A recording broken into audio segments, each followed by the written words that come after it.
আমার নাম আয়াতুল্লাহ আহাদ আদি। আমি খিলগাঁওতে থাকি। ঘটনাটি আমি এবং আমার খুবই কাছের একজন বন্ধুর সাথে ঘটেছে। 2 বছর অর্থাৎ 2019 সালের নভেম্বর মাসে আমি এবং আমার বন্ধু স্কুলের পরীক্ষা শেষ করে বন্ধুর গ্রামের বাড়িতে ঘুরতে যাওয়ার জন্য আমার বন্ধু আমাকে প্রস্তাব দেয়। ওর নাম তৌহিদ এবং ওর গ্রামের বাড়ি পাবনা।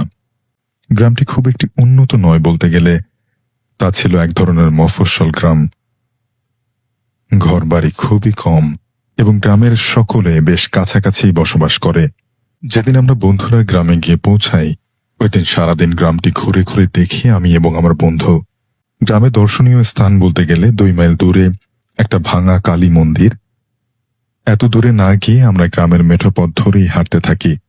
বেশ কিছুক্ষণ পরেই আমাদের সাথে গ্রামের বেশ পুরনো একটা বট গাছের নিচে একজন 6 ফুট লম্বা সন্ন্যাসীর মতো দেখতে একজনের সাথে দেখা হয়। সময়টা ছিল তখন প্রায় সন্ধ্যা, মানে সূর্য তখন পশ্চিমে ডুবে গিয়েছে। এই সময় বাড়ি ফেরবার পথে এমন একজন লোককে দেখে আমরা একটু কৌতূহলে পড়ে যাই এবং সেই সন্ন্যাসীর কাছে যাই, কারণ সারাদিন ঘুরেও ভালো কিছু একটা দেখতে পাইনি। কিন্তু এখন একটা রোমাঞ্চকর বিষয় দেখে সেই সন্ন্যাসীর কাছে যাই এবং তখনই সে চোখ খুলল। মুখে তার রাগি রাগি একটা ভাব, চোখে কালো সুরমা লাগানো এবং বেশ বড় দাড়ি। আমরা তার সাথে কথা বলতে গিয়ে সেই সন্ন্যাসী রাগান্বিত চেহারায় বটগাছটির পেছনের দিকে গিয়ে কি যেন একটা করতে লাগলো। তখন আমাদের কৌতূহল আরো বেশি হয়ে গেল এবং আমরা কৌতূহলী হয়ে পড়ে সেখানে গিয়ে যা দেখলাম তা এখনো মনে পড়লে শাফিন ভাই আমার পুরো শরীরটা শিউরে ওঠে। আমি এবং আমার বন্ধু দেখলাম যে সেখানে সেই সন্ন্যাসীটি 2 জন, অর্থাৎ একজন ছেলে আর একজন মেয়ের লাশ বটগাছে ঝুলিয়ে রেখেছে এবং তাদের 2 জনের মাথা কেটে লাশ দুটোর নিচে রেখেছে এবং লাশ দুটির কাটা স্থান থেকে রক্ত গড়িয়ে গড়িয়ে মাথা দুটিতে পড়ছে। আর সন্ন্যাসীটি একটা ছুরি নিয়ে সেই মাথা দুটোর চামড়া কেটে আলাদা করছে। এই দেখে আমরা বন্ধু আর আমি একদম চুপচাপ পেছনে গিয়ে একটা দৌড় দিয়ে দুজনে গ্রামের কোনো এক বাড়ির সামনে গিয়ে চিৎকার দিয়ে সেখানে আমরা দুজনেই জ্ঞান হারিয়ে ফেলি। পরদিন আমি আর আমার বন্ধু দুজনেই আমার বন্ধুর বাড়িতে আবিষ্কার করি। পরদিন আমরা দুজনে জানতে পারলাম যে সেই লোকটি একজন সন্ন্যাসী, যে দীর্ঘ 17 বছর যাবৎ কালো জাদুর চর্চা করে আসছে এবং অনেকবার অনেকের উপরে এই কালো জাদু প্রয়োগ করেছে। তাই গ্রামের অনেকেই তাকে ভয় করে চলে, আবার অনেকে তাকে ঘর ছাড়া পাগল বলেও ডাকে। সে সন্ন্যাসীর নাম রবিশঙ্কর। আমি আমার বন্ধু এসব শুনে আরো কৌতূহলী হয়ে পড়ি। তাই তার পরদিন আমরা কোনো মতে রবিশঙ্করের ঠিকানা বের করি। শাফিন ভাই, আমি এবং আমার বন্ধু একটু বেশি সাহসী ছিলাম, যাকে বলে দুঃসাহস। সেই দুঃসাহসের ফল আমরা ওই দিন রাতেই পেয়ে যাই। আমি আর আমার বন্ধু ঠিক করি যে সেদিন রাতেই আমরা রবিশঙ্করের বাড়িতে গিয়ে তার সাথে কিছুক্ষণ কথা বলবো। তো যেই বলা সেই কাজ। আমরা রাতের খাবার সেরে রাত 10টায় আমার বন্ধুর বাড়ি থেকে লুকিয়ে লুকিয়ে বেরিয়ে পড়ি। শাফিন ভাই, সেই অনুন্নত গ্রামে রাত 10টা মানে গভীর রাত। আরেকটা কথা বলে রাখা ভালো যে সেই রবিশঙ্করের বাড়িতে যাওয়ার পথে একটা 3 রাস্তার মোড় আছে, আর সেখানে একটা বড় বাঁশ ঝাড় রয়েছে। তারপর বামের রাস্তা পেরিয়ে একটা বড় বহু পুরানো শ্মশান ঘাট রয়েছে। আমরা দুজন শহরের লোক বলে ভূতে বিশ্বাস করি না, তাই আমরা নির্দ্বিধায় চলতে থাকলাম।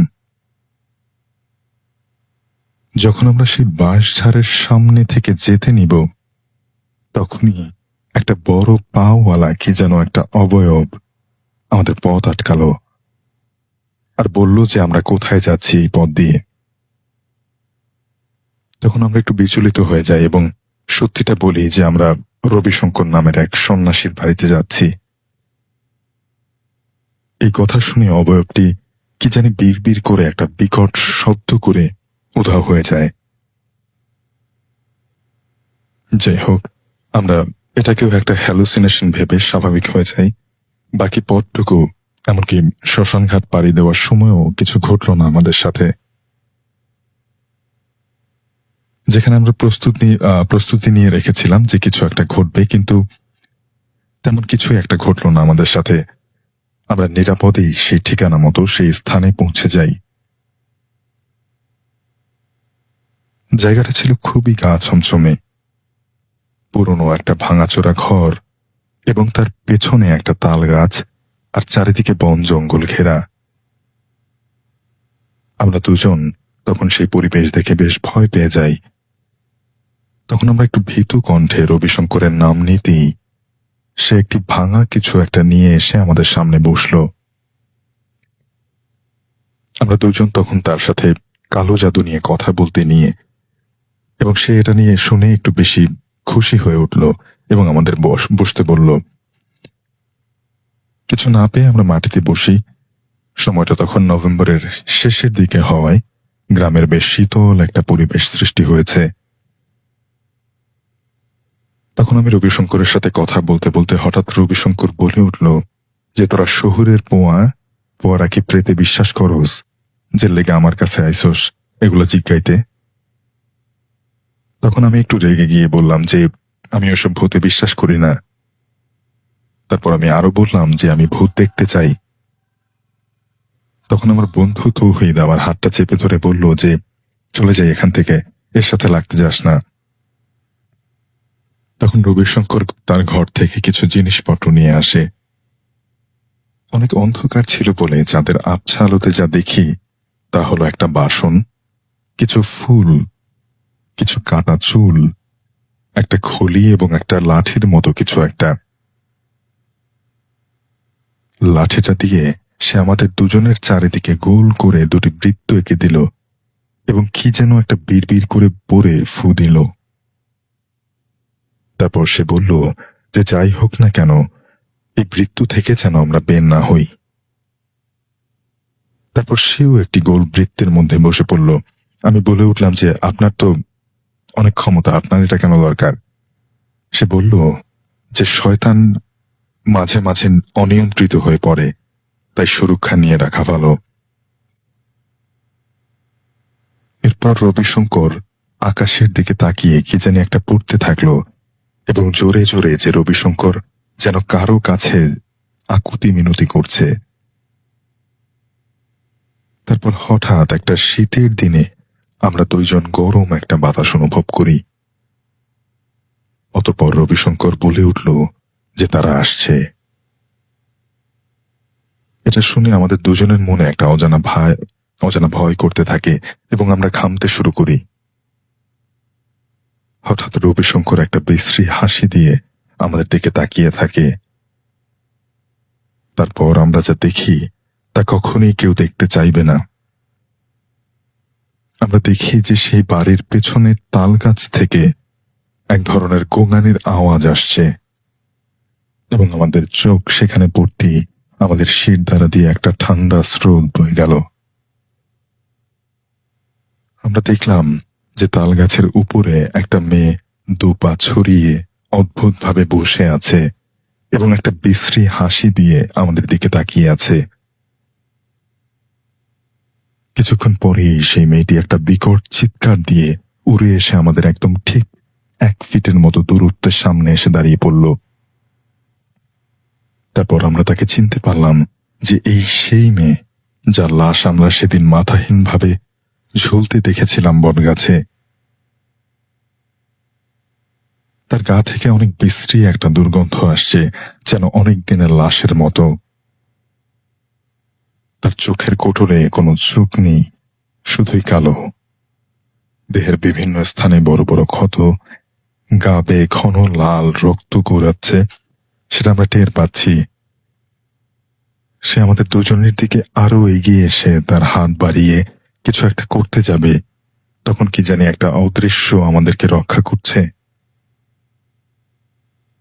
ততক্ষণে সেই মেয়েটা আরো ক্ষিপ্ত হয়ে নানা প্রকার ভয় দেখাচ্ছে আমরা সেই গোল বৃত্ত থেকে সরে যাই যাতে। তখন আমি ভয়ে শেষ, আর এই দেখে আমি যত দোয়া সূরা পারতাম সব পড়তে শুরু করি জোরে জোরে।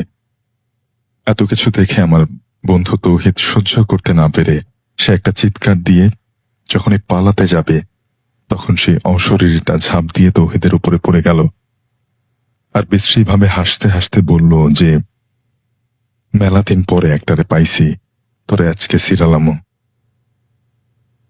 এই বলে সেই অশরীরটা যখনই তৌহিদকে মারতে নিবে তখনই রবিশঙ্কর সেখান থেকে উঠে গিয়ে অশরীরের উপর ঝাঁপিয়ে পড়ল এবং তৌহিদকে ধাক্কা দিয়ে সেই গোল বৃত্তি পাঠিয়ে দিল। ততক্ষণে তৌহিদ সম্পূর্ণভাবে অজ্ঞান। তখন সেই অশরীরীটি রবিশঙ্করের মাথা আলাদা করে তাকে ছিঁড়ে ছিঁড়ে খাচ্ছিল আর আমার দিকে বিশ্রীভাবে তাকিয়ে বলছিল, কিরে খাবি নাকি, আয় আমার লগে খা। এই শুনে আমি সেখানে অজ্ঞান হয়ে যাই। পরদিন সকালে তৌহিদের ডাকে উঠি এবং চারদিকে তাকিয়ে দেখি যে রবিশঙ্করের দেহ ছিন্ন বিচ্ছিন্ন ভাবে ছড়িয়ে ছিটিয়েছিল। সেই বন জঙ্গলের মধ্যে চারদিক নিস্তব্ধ আর তার দেহহীন মাথাটি আমাদের দিকে রাগী দৃষ্টিতে তাকিয়ে আছে। আর মনে হচ্ছিল যে রবিশঙ্কর বলছে, কিরে শহরের লোকেরা, এবার বিশ্বাস হইল যে প্রেত বলে কিছু আছে। আমি আর তৌহিদ তার বাড়ি যাওয়ার পর তৌহিদের বাড়ির সবাই কান্নাকাটি করতে প্রায় শেষ হয়ে গিয়েছে। আমাদের দেখে আন্টি আমাদেরকে জড়িয়ে ধরল। তারপর আমরা আমাদের সাথে ঘটে যাওয়া ঘটনা সবকিছু বলি। আমি আর তৌহিদ পরিবার সহ পরদিনে ঢাকায় চলে আসি। কিন্তু পরবর্তীতে আমরা জানতে পারি যে সেই রবিশঙ্কর বহাল তবিয়তে আছে, অর্থাৎ সেদিন সেই অশরীরী তাকে যে মেরেছিল আমরা দেখেছিলাম, তাতে তার মৃত্যু হয়নি বা কি হয়েছিল সেটা আমরা জানি না। এই পুকুর কেন্দ্রিক যে ঘটনাটি আপনাদেরকে শোনাবো, আশা করি সবারই ভালো লাগবে। প্রিয় লিসেনার্স, এই পুকুরটিতে যখন ভৌতিক ঘটনা শুরু হয় সময়টা ছিল 1992 সাল। এই পুকুরের কয়েকটি বিষয়ে ঘটনা শুরুর আগে আপনাদেরকে বলতে চাই। সেটি হচ্ছে, এই পুকুরটি স্থানীয়ভাবে দাসের পুকুর নামে পরিচিত। কারণ হচ্ছে, ওই পুকুরের পার্শ্ববর্তী গ্রামে যে হিন্দু সম্প্রদায় আছে তাদের বংশ দাস। তারা অনেকদিন ধরে ধোপার কাজের সাথে জড়িত আছেন। আর যখন এটি খোঁড়া হয় অনেকদিন আগে, তখন আশেপাশে কোনো পুকুর ছিল না। বেশ কয়েকটি বিষয়কে উদ্দেশ্য করে পুকুরটি খোঁড়া হয়। এটা যে শুধু হিন্দুরা খুঁড়েছে তা না, এখানে মুসলিমরাও এই পুকুর খোঁড়ার সাথে জড়িত ছিল। কারণ হচ্ছে আশেপাশে পুকুর কম থাকা, গবাদি পশুর গোসল করানোর জন্য এবং নিজেদের গোসল করার জন্য পুকুরের প্রয়োজনীয়তা, ধোপা সম্প্রদায় যারা দাস যারা আছেন তাদের কাপড় ধোয়া, বিভিন্ন কারণে এই পুকুরটির প্রয়োজনীয়তা দেখা দেয়। আরো একটা প্রয়োজনীয়তা ছিল, সেটি হচ্ছে যখন হিন্দু সম্প্রদায়ের লোকদের বিভিন্ন পূজার সময়টা হতো, ওই পূজার যে মূর্তিগুলো, এই মূর্তিগুলো পূজার শেষে এই পুকুরে ডুবিয়ে ফেলা হতো। এভাবেই দীর্ঘদিন ধরে এই কাজটি চলে আসছে। হিন্দু মুসলিম সবাই এই পুকুরে তারা তাদের বিভিন্ন ধরনের কর্মকাণ্ড তারা সেটা কাজ করে আর কি। পুকুরের ঠিক দক্ষিণ পাশে রয়েছে একটি শ্মশান। এটা অনেক আগে থেকে এই শ্মশানটি ছিল।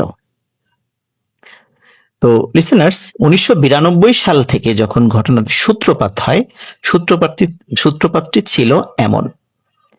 স্থানীয় একজন ব্যক্তি, উনি শখ করে একটি ঘোড়া কেনেন।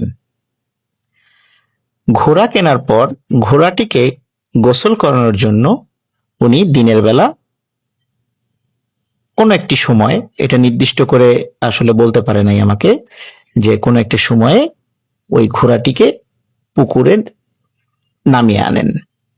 পুকুরে নামিয়ে আনার পর ঘোড়াটিকে যখন তিনি গোসল করাচ্ছিলেন, গোসল কিছুটা করানো হয়েছে, হঠাৎ ঘোড়াটি জোরে চিৎকার করে লাফ দিয়ে ওই পুকুর থেকে বের হয়ে যায় এবং উপরে চলে যায় এবং ছুটতে ছুটতে ছুটতে মালিকের বাড়িতে চলে যায়। মালিক পেছন থেকে ঘোড়ার পিছনে দৌড়াতে থাকে। উনি বুঝতে পারছিলেন না হঠাৎ করে কেন ঘোড়াটি গোসল অর্ধেক করানোর পর লাফ দিয়ে উঠে গেল। উনি বিষয়টি আসলে স্বাভাবিকভাবেই নিয়েছেন। হতে পারে যে ঘোড়াটির ভালো লাগছিল না, এই জন্য উঠে চলে গেছে। এর পরের দিন ঘটে প্রায় একই ধরনের ঘটনা। যেহেতু ওই পুকুরে অনেকেই তাদের গবাদি পশু গোসল করাতেন, স্পেশাল করে গরু। একদিন একজন ব্যক্তি, মানে ঠিক পরের দিনই আর কি, তার দুটো গরু গোসল করানোর জন্য পুকুরে নামান। নামানোর সাথে সাথে গরু দুটি ভয়ঙ্কর ভাবে চিৎকার করতে করতে পুকুর থেকে উঠে দৌড় দিয়ে চলে যায়। এমন মনে হচ্ছিল যে পানিতে নামার পর হঠাৎ এমন কোনো গরম, মানে মনে হচ্ছে যে ওদেরকে গরম কোনো তেলের মধ্যে ছেড়ে দেওয়া হয়েছে, এমন ভাবে ছটফট করতে করতে উঠে দৌড় দেয়। আসলে এতদিন ধরে পুকুরে গোসল করানো হচ্ছে গরু, ছাগল, বিভিন্ন গবাদি পশু, কখনোই কিন্তু এই ধরনের ঘটনা ঘটেনি। তাহলে হঠাৎ করে কেন এই সমস্যার সৃষ্টি হচ্ছে? এভাবে প্রতিদিনই যেই কোনো গরু ছাগল নামাতো, সাথে সাথে এই ধরনের ঘটনা ঘটতো। গরু ছাগলগুলো এরপর থেকে কোনোভাবেই তাদেরকে দড়ি ধরে টেনে কোনোভাবেই পুকুরে নামানো যেত না। আসলে বোবা প্রাণী, ওরা তো আর বলতে পারে না যে আসলে ওদের সাথে কি হয়েছে, কিন্তু মানুষ সেভাবে বুঝতে পারছিল না যে কেন গরু ছাগলগুলো পুকুরে নামতে চাচ্ছে না, বা নামলেও এই ধরনের অস্বাভাবিক আচরণ কেন করছে। এর মধ্যে ঘটে যায় আরো একটি ঘটনা। গ্রামের হিন্দু পাড়ার, মানে ওই দাস পাড়ার ছোট্ট একটি মেয়ে, 5 থেকে 7 বছর বয়স, নাম হচ্ছে নূপুর। প্রতিদিনের মতো দুপুর বেলা নূপুর তার বন্ধু বান্ধবদের সাথে গোসল করতে আসতো। বাচ্চাদের একটা গ্রুপ ছিল, তারা প্রতিদিন একসাথে গোসল করতে আসতো, বা গোসল করে একসাথে আবার বাড়িতে চলে যেত। এই নূপুর তার বন্ধু বান্ধবদের সাথে গোসল করতে আসে এবং গোসলের পরে সে আর বাড়িতে ফিরে যায় না। এখন বাড়ির লোকজন যখন দুপুর গড়িয়ে বিকাল হয়ে যায়, তখন নূপুরকে খুঁজতে বের হয়। নূপুর যাদের সাথে রেগুলার পুকুরে যায়, তাদের বাড়িতে যায়। তারা সবাই বলে, হ্যাঁ, নূপুর তো আমাদের সাথে গোসল করছিল, কিন্তু সে কি উঠে এসেছে কিনা এটা তো আমরা খেয়াল করি নাই। চতুর্দিকে খোঁজা হয়, পুকুরে সবাই নামে, জাল ফেলা হয়। এখানে বলে রাখা ভালো, পুকুরটি কিন্তু অনেক গভীর এবং যত খরাই হোক না কেন, ওই পুকুরে এত পরিমাণ পানি থাকে যে মোটামুটি 2 জন মানুষ অনায়াসে তলিয়ে যাবে সেখানে, এখনো পর্যন্ত।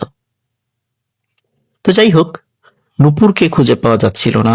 পুকুরে জাল ফেলা হয়, ডুবুরি নামানো হয়, তারপরেও খুঁজে পাওয়া যাচ্ছে না। এভাবে 2 দিন পার হয়ে যায়, নূপুরকে আর খুঁজে পাওয়া যায় না।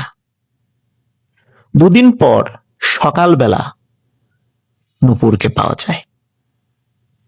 নূপুরকে পাওয়া যায় ঠিক পুকুরের দক্ষিণ পাশে যে শ্মশান ঘাটটি রয়েছে, এই শ্মশানে ঠিক যেই জায়গাটিতে মানুষকে পোড়ানো হতো, ঠিক সেই জায়গার পাশে নূপুরের ডেড বডি পাওয়া যায়। সবাই বলে, পুকুরে যদি মারা গিয়ে থাকে তাহলে তার ডেড বডি তো পুকুরে ভেসে ওঠার কথা, সেটা তো শ্মশানের পাশে পাওয়ার কথা নয়। লাশটা কিভাবে ওইখানে গেল, সবার ছিল সেই প্রশ্ন। সবাই সেই বিষয় নিয়ে বিশ্লেষণ করতে থাকে, কিন্তু এর কোনো ব্যাখ্যা খুঁজে পায় না। এই ঘটনার 5 থেকে 7 দিন পরে আরেকটি ঘটনা ঘটে। গোসল করতে নেমে আরেকটি বাচ্চা নিখোঁজ হয়ে যায়, তাকেও কোথাও পাওয়া যাচ্ছিল না।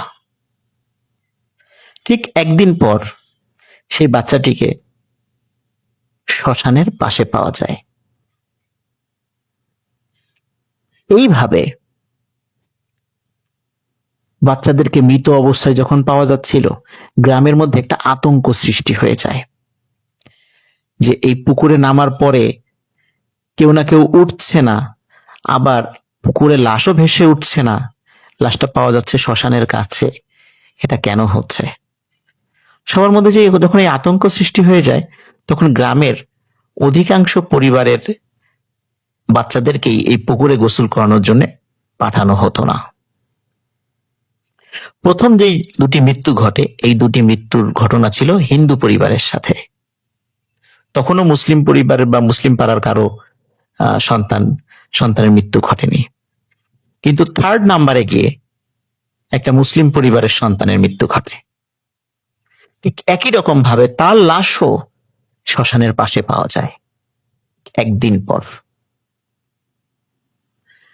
আসলে গ্রামের লোকজন খুবই গরিব মানুষ ছিলেন তখন, মানে তারা যেহেতু দিন আনতেন দিন খেতেন, তারা যে মানে এই বিষয় নিয়ে, আর তাদের শিক্ষার হারও অনেক কম ছিল, তারা যে এই বিষয়টা আসলে কেন হচ্ছে, কিভাবে হচ্ছে, তারা কোথায় গিয়ে সমাধান পাবেন, এই বিষয়গুলো তারা সমাধান মানে কোনো সিদ্ধান্তে উপনীত হতে পারছিলেন না। চতুর্থবার ঘটে একটি ভিন্ন ধরনের ঘটনা। ওই গ্রামের মুসলিম পাড়ার একটি বাড়িতে একটি বাচ্চা ছিল, নাম ছিল আব্দুল্লাহ। এই আব্দুল্লাহ সে রাতের বেলা ওয়াশরুমে যাবে। আপনারা তো জানেন যে গ্রামের ওয়াশরুম গুলো বাসা থেকে বাইরে থাকে। তো আব্দুল্লাহ যখন ওয়াশরুমে যাবে, তখন রাতের বেলা তার পিতামাতাকে ডাকে। ওনারা দুইজন গভীর ঘুমে ছিলেন। তখন তার বাবা একটা টর্চ লাইট হাতে দিয়ে, আব্দুল্লাহ কিন্তু খুব ছোট ছিল না, তার বয়স 12-13 ছিল, তো হাতে একটা টর্চ লাইট দিয়ে বললো তুমি একাই যাও। আর যেহেতু এটা মাঝে মাঝে সে একাই যেতে পারতো, এই জন্য পিতামাতা আসলে ওইভাবে তার সাথে যাওয়ার প্রয়োজনীয়তা বোধ করেনি। বাইরে হচ্ছিল গুড়ি গুড়ি বৃষ্টি। তো আব্দুল্লাহ টর্চ লাইট নিয়ে সে ওয়াশরুমে যায়, কিন্তু দীর্ঘ সময় ধরেও সে ফিরে আসছে না। তখন তার বাবা, উনি কিন্তু, তার মা ঘুমে থাকলেও ওনার মানে আব্দুল্লাহর বাবা একটু সজাগ ছিলেন। উনি চিন্তা করছিলেন যে ছেলেটা আসুক, তারপরে দরজাটা লাগিয়ে তারপর ঘুমিয়ে যাব। যেহেতু বাইরে বৃষ্টি হচ্ছিল, এই জন্য উনি আসলে ওইভাবে, আচ্ছা ওনার বাসায় ছাতাও ছিল একটা, এই জন্য আসলে উনি বাইরে ওই সময় যাওয়ার ইচ্ছা পোষণ করেননি। কিন্তু যখন দীর্ঘ সময় হয়ে যাচ্ছিল, আব্দুল্লাহ যখন ফিরে আসছিল না, তখন উনি চিন্তা করে কি ব্যাপারে, এতক্ষণ তো থাকার কথা নয়। উনি তখন হাতের হারিকেনটা নিয়ে বের হন, যেহেতু টর্চ লাইটটা আব্দুল্লাহ নিয়ে গেছে, হাতের হারিকেনটা নিয়ে বাইরে বের হন। বের হওয়ার পর উনি গিয়ে দেখেন ওয়াশরুমের দরজা খোলা। আব্দুল্লাহ কোথায়? আব্দুল্লাহ তো ঘরে ঢোকেনি। এত রাত্রি তো আসলে আব্দুল্লাহর কোথাও যাওয়ার কথাও নয়। তখন উনি আশেপাশে একটু খোঁজার চেষ্টা করেন, দেখেন আব্দুল্লাহ নাই। তাকে ডাকাডাকি করেন, নাই নাই নাই। ওনার ডাক শুনে আব্দুল্লাহর মা ঘরের থেকে বের হয়ে আসে, তার ঘুম ভেঙে যায়, বের হয়ে আসে, এসে বলে কি হয়েছে। তখন আব্দুল্লাহর বাবা বলেন যে দীর্ঘ সময় পরেও যখন আব্দুল্লাহকে পাওয়া যাচ্ছিল না, এই জন্য উনি খুঁজতে বের হয়ে আব্দুল্লাহকে এখন পাচ্ছেন না। তখন ওনারা যখন চিৎকার চেঁচামেচি শুরু করেন, পাশের প্রতিবেশীরাও রাতের বেলা তাদের ঘুম ভেঙে যায়, তারা চলে আসেন। চলে আসার পর যেহেতু গুড়ি গুড়ি বৃষ্টি হচ্ছিল, মাটিতে শক্ত মাটি ছিল না, কাদা মাটি হয়ে গেছিল। তারা টর্চ লাইট জ্বালিয়ে খেয়াল করলেন যে আব্দুল্লাহর পায়ের ছাপ ওয়াশরুমে গেছে এবং ওয়াশরুম থেকে বের হয়েছে 3-4 হাত বের হয়েছে আব্দুল্লাহর পায়ের ছাপ। এরপরে আব্দুল্লাহর এই ছোট পায়ের ছাপটা অনেক বড় মনে হচ্ছে এটা কোনো মানুষের পায়ের ছাপ না, এটা দানবাকৃতির কোন একটা প্রাণীর পায়ের ছাপ মনে হচ্ছে সেখানে। এবং ওই ছাপটা আস্তে আস্তে পুকুরের দিকে চলে গেছে। তখন সবাই ভয় পেয়ে যান যে নিশ্চয়ই কোনো ভয়ঙ্কর কিছু আব্দুল্লাহকে এখান থেকে ধরে নিয়ে গেছে। সবাই মানে প্রচন্ড জোরে চিৎকার চেঁচামেচি শুরু করেন। গ্রামের লোকজন ওই রাত্রেবেলায় চলে আসে, সবাই এসে পুকুর পাড়ে জড়ো হয়। জড়ো হওয়ার পর রাতের বেলায় পুকুরে তাকে খোঁজ করা শুরু হয়, কিন্তু পুকুরে তাকে কেউ রাতের বেলা খুঁজে পাচ্ছিল না। হঠাৎ করে একজন বলল, এই দেখো দক্ষিণে শ্মশানের দিকে কিছু একটা দেখা যাচ্ছে। তখন কিন্তু অনেক লোক সাক্ষী ছিল। তখন তারা দূর থেকে দেখছিল শ্মশানে যে জায়গাটাতে মানুষ পোড়ানো হয়, সেখানে কোন একটা বাচ্চার ওই চাঁদের আলোতে মনে হচ্ছিল, খুব বেশি দূর তো না, মানে পুকুরের ঠিক দক্ষিণ পাশেই আর কি, কিন্তু যতটুকু দূর তারা কাছে যাওয়ার আগে যতটুকু দূর থেকে দেখছিল, তাদের ভাষ্য অনুযায়ী মনে হচ্ছিল কোনো একটা বাচ্চাকে, ছোট একটা বাচ্চাকে ওখানে শোয়ানো হচ্ছে, এবং চারদিকে বড় বড় আকৃতির 10-12 জন মানুষ, তাদের ছায়া দেখা যাচ্ছে। গ্রামের ওই সময় সবাই ওই শ্মশানের দিকে ছুটতে থাকে, গিয়ে দেখে আব্দুল্লাহ সেখানে পড়ে আছে, কিন্তু আশেপাশে কোনো মানুষ দেখা যাচ্ছে না। তারা আব্দুল্লাহকে সেখান থেকে নিয়ে আসে। সৌভাগ্যক্রমে আব্দুল্লাহ জীবিত ছিল, তাকে হয়তোবা তখনও মারতে পারেনি।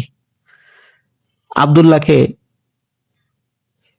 চিকিৎসা করে সুস্থ করা হয়, তার জ্ঞান ফেরে। জ্ঞান ফেরার পরে আব্দুল্লাহকে জিজ্ঞাসা করা হয় যে, তোমার সাথে কি ঘটেছিল, কিছু মনে আছে? তখন আব্দুল্লাহ বলছিল, সে যখন ওয়াশরুমে গিয়েছে, ওয়াশরুমের বাইরে সে অদ্ভুত কিছু শব্দ শুনতে পায়। মনে হচ্ছিল যে কোনো একজন খুবই ক্ষুধার্ত কোন এক মানুষ, শরীরের জোর না থাকলে যেভাবে কথা বলে, খুব দুর্বল আকৃতিতে কথা বলছে এবং কান্নাকাটি করছে। আবার কখনো অদ্ভুত কিছু জন্তুর আওয়াজ সে শুনেছে, এরকমই আব্দুল্লাহ বলেছে। যখন আব্দুল্লাহ ভয় পেয়ে দ্রুত ওয়াশরুমের কাজ সেরে বের হয়েছে, বের হওয়ার পর তার সামনে ভয়ঙ্কর কালো আকৃতির একটি ছায়ামূর্তি সে দেখতে পায়। এরপরে আব্দুল্লাহর আর কিছু মনে নেই।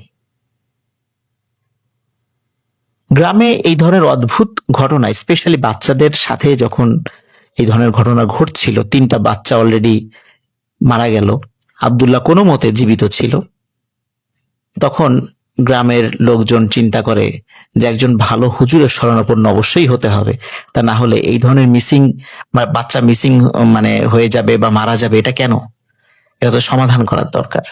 তখন গ্রামের হিন্দু মুসলিম তারা সবাই এক জায়গায় বসে একটা সিদ্ধান্ত নিয়ে পরিচিত একজন হুজুরের কাছে যান। তখন হুজুর উনি বলেন যে, আমাকে 1 সপ্তাহ সময় দিতে হবে, আমি বলবো যে আসলে কেন এরকমটা হচ্ছে। 1 সপ্তাহ পর হুজুর বলেন যে, তোমাদের এই যে পুকুরটা রয়েছে, এই পুকুরটা ভালোই ছিল, অনেকদিন ধরে তোমরা কাজ করছিল, সবার উপকারে লাগছিল। হঠাৎ করে এই পুকুরে কিছু জিনদের আবির্ভাব ঘটেছে। এই জিনগুলো হিন্দুও না, মুসলিমও না। এরা চায় না যে কেউ এই পুকুরে গরু ছাগল গোসল করাক বা কোনো গবাদি পশু গোসল করাক, আর কোনো মূর্তি এই পুকুরে ডুবানো হোক, এটা তারা চাচ্ছে না। তারা চাচ্ছে এই কাজগুলি অন্য পুকুরে করাতে। এই জন্য তারা এই পুকুরের মধ্যে একটা আতঙ্ক সৃষ্টি করেছে, এবং তারা এই পুকুরেই থাকবে, এখান থেকে যাবে না। এবং হঠাৎ করেই তারা এখানে এসে আস্তানা গেড়েছে। উনি যখন এই বিষয়টি বলেন, ওই সময় ওনার সামনে যে হিন্দু মুসলিমরা ছিলেন, তারা সবাই বিষয়টা বিশ্বাস করে এবং মেনে নেয়। সমস্যা হলো, যখন তারা যে যার বাড়িতে ফিরে যান এবং এই বিষয়টা জানান, তো হিন্দু পাড়া থেকে তারা এই বিষয়টাতে আপত্তি তোলেন। কারণ হিন্দুরা বলতে থাকেন, যেহেতু একজন মুসলিম ইমাম সাহেব এই বিষয়টা বলেছে, উনি হয়তোবা চাচ্ছেন না যে হিন্দুরা এখানে থাকুক, তারা এখান থেকে চলে যাক, যাতে করে মুসলমানরা হিন্দুদের জায়গা দখল করতে পারে। এই ধরনের একটা সমালোচনা হিন্দু পাড়ায় ছড়িয়ে পড়ে, এবং তারা বলে যে এটা আসলে উদ্দেশ্য প্রণোদিত, এটা মুসলমানরা ইচ্ছা করে এটা করেছে, এটা উদ্দেশ্য প্রণোদিত, আমরা এটা মানি না। তখন হিন্দুরা কি করে, ওনারা আবার বেশ কয়েকজন মিলে ওনাদের ধর্মের একজন তান্ত্রিকের কাছে যান তান্ত্রিকের কাছে যাওয়ার পরে তান্ত্রিক এক বাক্যে বলে দেন, আসলে ওই ইমাম সাহেব উনি লোক ভালো না, একটা ভণ্ড, উনি ইচ্ছা করে তোমাদেরকে যাতে এখান থেকে তাড়ানো যায় এই জন্য এই বিষয়টি বলেছেন, আসলে এরকম কিছুই নাই। কিন্তু ওর মধ্যে থাকা বেশ কয়েকজন যারা একটু বুঝমান আছেন তারা বলে, তাহলে কিছুই যদি না থাকে তাহলে কেন মিসিং হচ্ছে? আর শুধু তো হিন্দু বাচ্চাদের সাথে যে বিষয়টা ঘটেছে এমনটা নয়, এটা তো মুসলমানদের সাথে, সবার সাথে এটা ঘটছে, কেন এমনটা হয় আর কি। তখন ওই তান্ত্রিক বলে, তাহলে আমাকে ওই পুকুরের পাশে একটু সাধনায় বসতে হবে, তার জন্য কিছু জিনিস তোমাদেরকে আনতে হবে। বলে কি জিনিস? বলে একটা জিনিস তুমি মানে অবশ্যই লাগবে, সেটা হচ্ছে একজন হিন্দু বিধবা নারী, উনি যখন বিবাহিত ছিলেন তখন তিনি সিঁদুর ব্যবহার করতেন, ওই সিঁদুরটা ওনার কাছে আছে, এই সিঁদুরের কিছু একটা অংশ আমাকে এনে দিবা, আমি এটা দিয়ে একটু রিচুয়াল করে আমি আসলে বোঝার চেষ্টা করবো যে পুকুরে আসলে সমস্যাটা কি। তো ওনাকে ডেকে আনা হয়, ডেকে আনার পরে সেই বিষয়টা, যেহেতু ওনাদের পাড়ায় এরকম বেশ কিছু বিধবা মহিলা ছিলেন, তাদের কাছে তাদের সিঁদুর ছিল, তো তাদের একজনের কাছ থেকে সিঁদুর কালেক্ট করে তাকে দিয়ে আসা হয় এবং রাতের বেলা তিনি সাধনায় বসেন এবং সবাইকে বলেন যে তোমরা এখান থেকে চলে যাও। তো উনি ওনার মতো সাধনা শুরু করেন। সকালবেলা যখন ওনারা ওই তান্ত্রিকের কাছে যান তখন দেখেন যে তান্ত্রিকের শরীর বা ডেড বডি পুকুরে ভাসছে এবং তান্ত্রিকের চোখ দুটি খুব বড় বড় করে খোলা, মানে মনে হচ্ছিল উনি মৃত্যুর আগে খুব ভয়ঙ্কর কিছু দেখে ভয় পেয়েছেন। এবং তান্ত্রিকের শরীরে বেশ আঘাতের চিহ্ন। তখন ওনারা বুঝতে পারেন যে হয়তোবা আসলেই ওই ইমাম সাহেব ঠিক কথাই বলেছেন। তখন আবার হিন্দু মুসলিমরা একত্র হয়ে মিটিং করে তারা আবার সেই ইমাম সাহেবের কাছে যান এবং বলেন যে আসলে আমাদের ভুল হয়ে গেছে, আমাদের আপনার কথায় সন্দেহ করা উচিত হয়নি, তো আমরা ভুল বুঝতে পেরেছি যে আসলেই এখানে কোনো অসৎ উদ্দেশ্যে আপনি কথাটি বলেননি, এখানে আসলেই কোনো সমস্যা আছে, গুরুতর সমস্যা, এবং আপনি বলেন আমরা কিভাবে এই সমস্যার সমাধান করতে পারি। তখন ইমাম সাহেব বলেন যে আমি আগেও যেটা বলেছি এটাই সমাধান, এর বাইরে আর কোনো সমাধান ওই জিনেরা মেনে নেবে না, কারণ তারা হিন্দুও না মুসলিমও না। মুসলিমদের মানে বিভিন্ন যেই বিষয়গুলো এগুলো তারা আসলে ওইভাবে পছন্দ করে না, হিন্দুদেরটাও পছন্দ করে না, যার কারণে তারা যেই যেই বিষয়গুলো বলেছে এই জিনিসগুলো তোমাদেরকে অবশ্যই মানতে হবে। তখন তারা সবাই মেনে নেয়। মেনে নেয়ার পর তারা বলে যে ঠিক আছে, এখন থেকে আমরা কেউ গরু ছাগল এখানে গোসল করাবো না, এরপরে কোনো মূর্তি এখানে ডোবানো হবে না, প্রয়োজনে আর একটা পুকুর কাটা হবে, সেখানে আমরা এই কাজগুলো করব, কিন্তু এইটা এরকমই থাকবে। তখন হিন্দু মুসলিম সকলে মিলেই কিন্তু আর একটা পুকুর খনন করে এবং তারা সেখানে তাদের সেই প্রয়োজনীয় জিনিসগুলো আবার করতে থাকে এবং বলে যে এই পুকুরে সবাই সবকিছু করতে পারবে, গোসল করতে পারবে, মানুষরা গোসল করতে পারবে, কাপড় চোপড় ধুতে পারবে, কিন্তু স্পেসিফিক ভাবে গরু ছাগল গোসল করানো যাবে না এবং কোনো মূর্তি ডোবানো যাবে না। এই শর্ত মেনে নিয়েই নতুন পুকুর খোঁড়া হয় এবং এরপর থেকে ওই পুকুরে আজ পর্যন্ত কোনো ঘটনা ঘটেনি। এবং অদ্ভুত ব্যাপার হলো 92 সালের আগে ওই পুকুরের পানি বিভিন্ন সময় শুকিয়ে যেত, কিন্তু 92 সালের পর থেকে নিয়ে আজ পর্যন্ত ওই পুকুরের পানি অনেক খরা হলেও ওই পুকুরের পানি কখনো শুকায় না। আসসালামু আলাইকুম রাসেল ভাই, আশা করছি আপনি ভালো আছেন। রাসেল ভাই, আজকে আমি যে ঘটনাটি আপনার সঙ্গে শেয়ার করছি এই ঘটনাটা একটা তান্ত্রিকের ঘটনা। তো সরাসরি ঘটনায় চলে যাচ্ছি। ঘটনাটা বরিশালের একটা গ্রামটার নাম হচ্ছে কালীপুর গ্রাম। গ্রামটা নিস্তব্ধ একটা গ্রাম, মানে একদমই প্রত্যন্ত একটা গ্রাম, যে গ্রামে এখন পর্যন্ত কি বলে ওই যে জাদু টোনা এইসব কিছু, জিনবোধ এইসব কিছুতে বিশ্বাস আছে। তো যাই হোক, এই গ্রামটা মানে সন্ধ্যার পর একটা অদ্ভুত রকমের দৃশ্য হয়ে যায়। কারণ এই গ্রামে এখন পর্যন্ত বিদ্যুৎ পৌঁছাইতে পারেনি। আর বিদ্যুৎ না থাকলে একটা গ্রামের কিরকম অবস্থা হয় সেটা হয়তো আমরা উপলব্ধ করতে পারি। যাই হোক, সেই গ্রামেই থাকতো একটা ভয়ঙ্কর তান্ত্রিক। লোকেরা বলতো সে একজন ভয়ানক তান্ত্রিক, যার নাম ছিল কালা কবিরাজ। কেউ জানতো না তার আসল নাম কি বা সে কোথায় থাকতো, কোথা থেকে এসেছে। তার এক কথায় পরিচয় কিছুই ছিল না। শুধুমাত্র তাকে সবাই কালা কবিরাজ বলেই জানতো। সে থাকতো গ্রামের একেবারে শেষ প্রান্তে, পুরনো একটা ভাঙ্গা মন্দিরের পাশে। জায়গাটা সবসময় ঠান্ডা আর অন্ধকারে থাকতো। দিনের বেলাতেও যেন সূর্যের আলো সেই জায়গাটায় ঠিক মতো ঢুকতো না। জায়গাটা দেখলেই মনে হবে যে আসলে এটা একটা ভয়ানক একটা ফাঁদ বা ভয়ানক একটা জায়গা। যেমনটা আসলে আমরা মুভি বা সিনেমার মধ্যে দেখি যে তান্ত্রিকগুলো অনেক ভয়ানক একটা দৃশ্যের মধ্যে বা একটা ভয়ানক। আর সেই জায়গা থেকে রাত হলে বিভিন্ন ধরনের মন্ত্রতন্ত্র আওয়াজ ভেসে আসতো।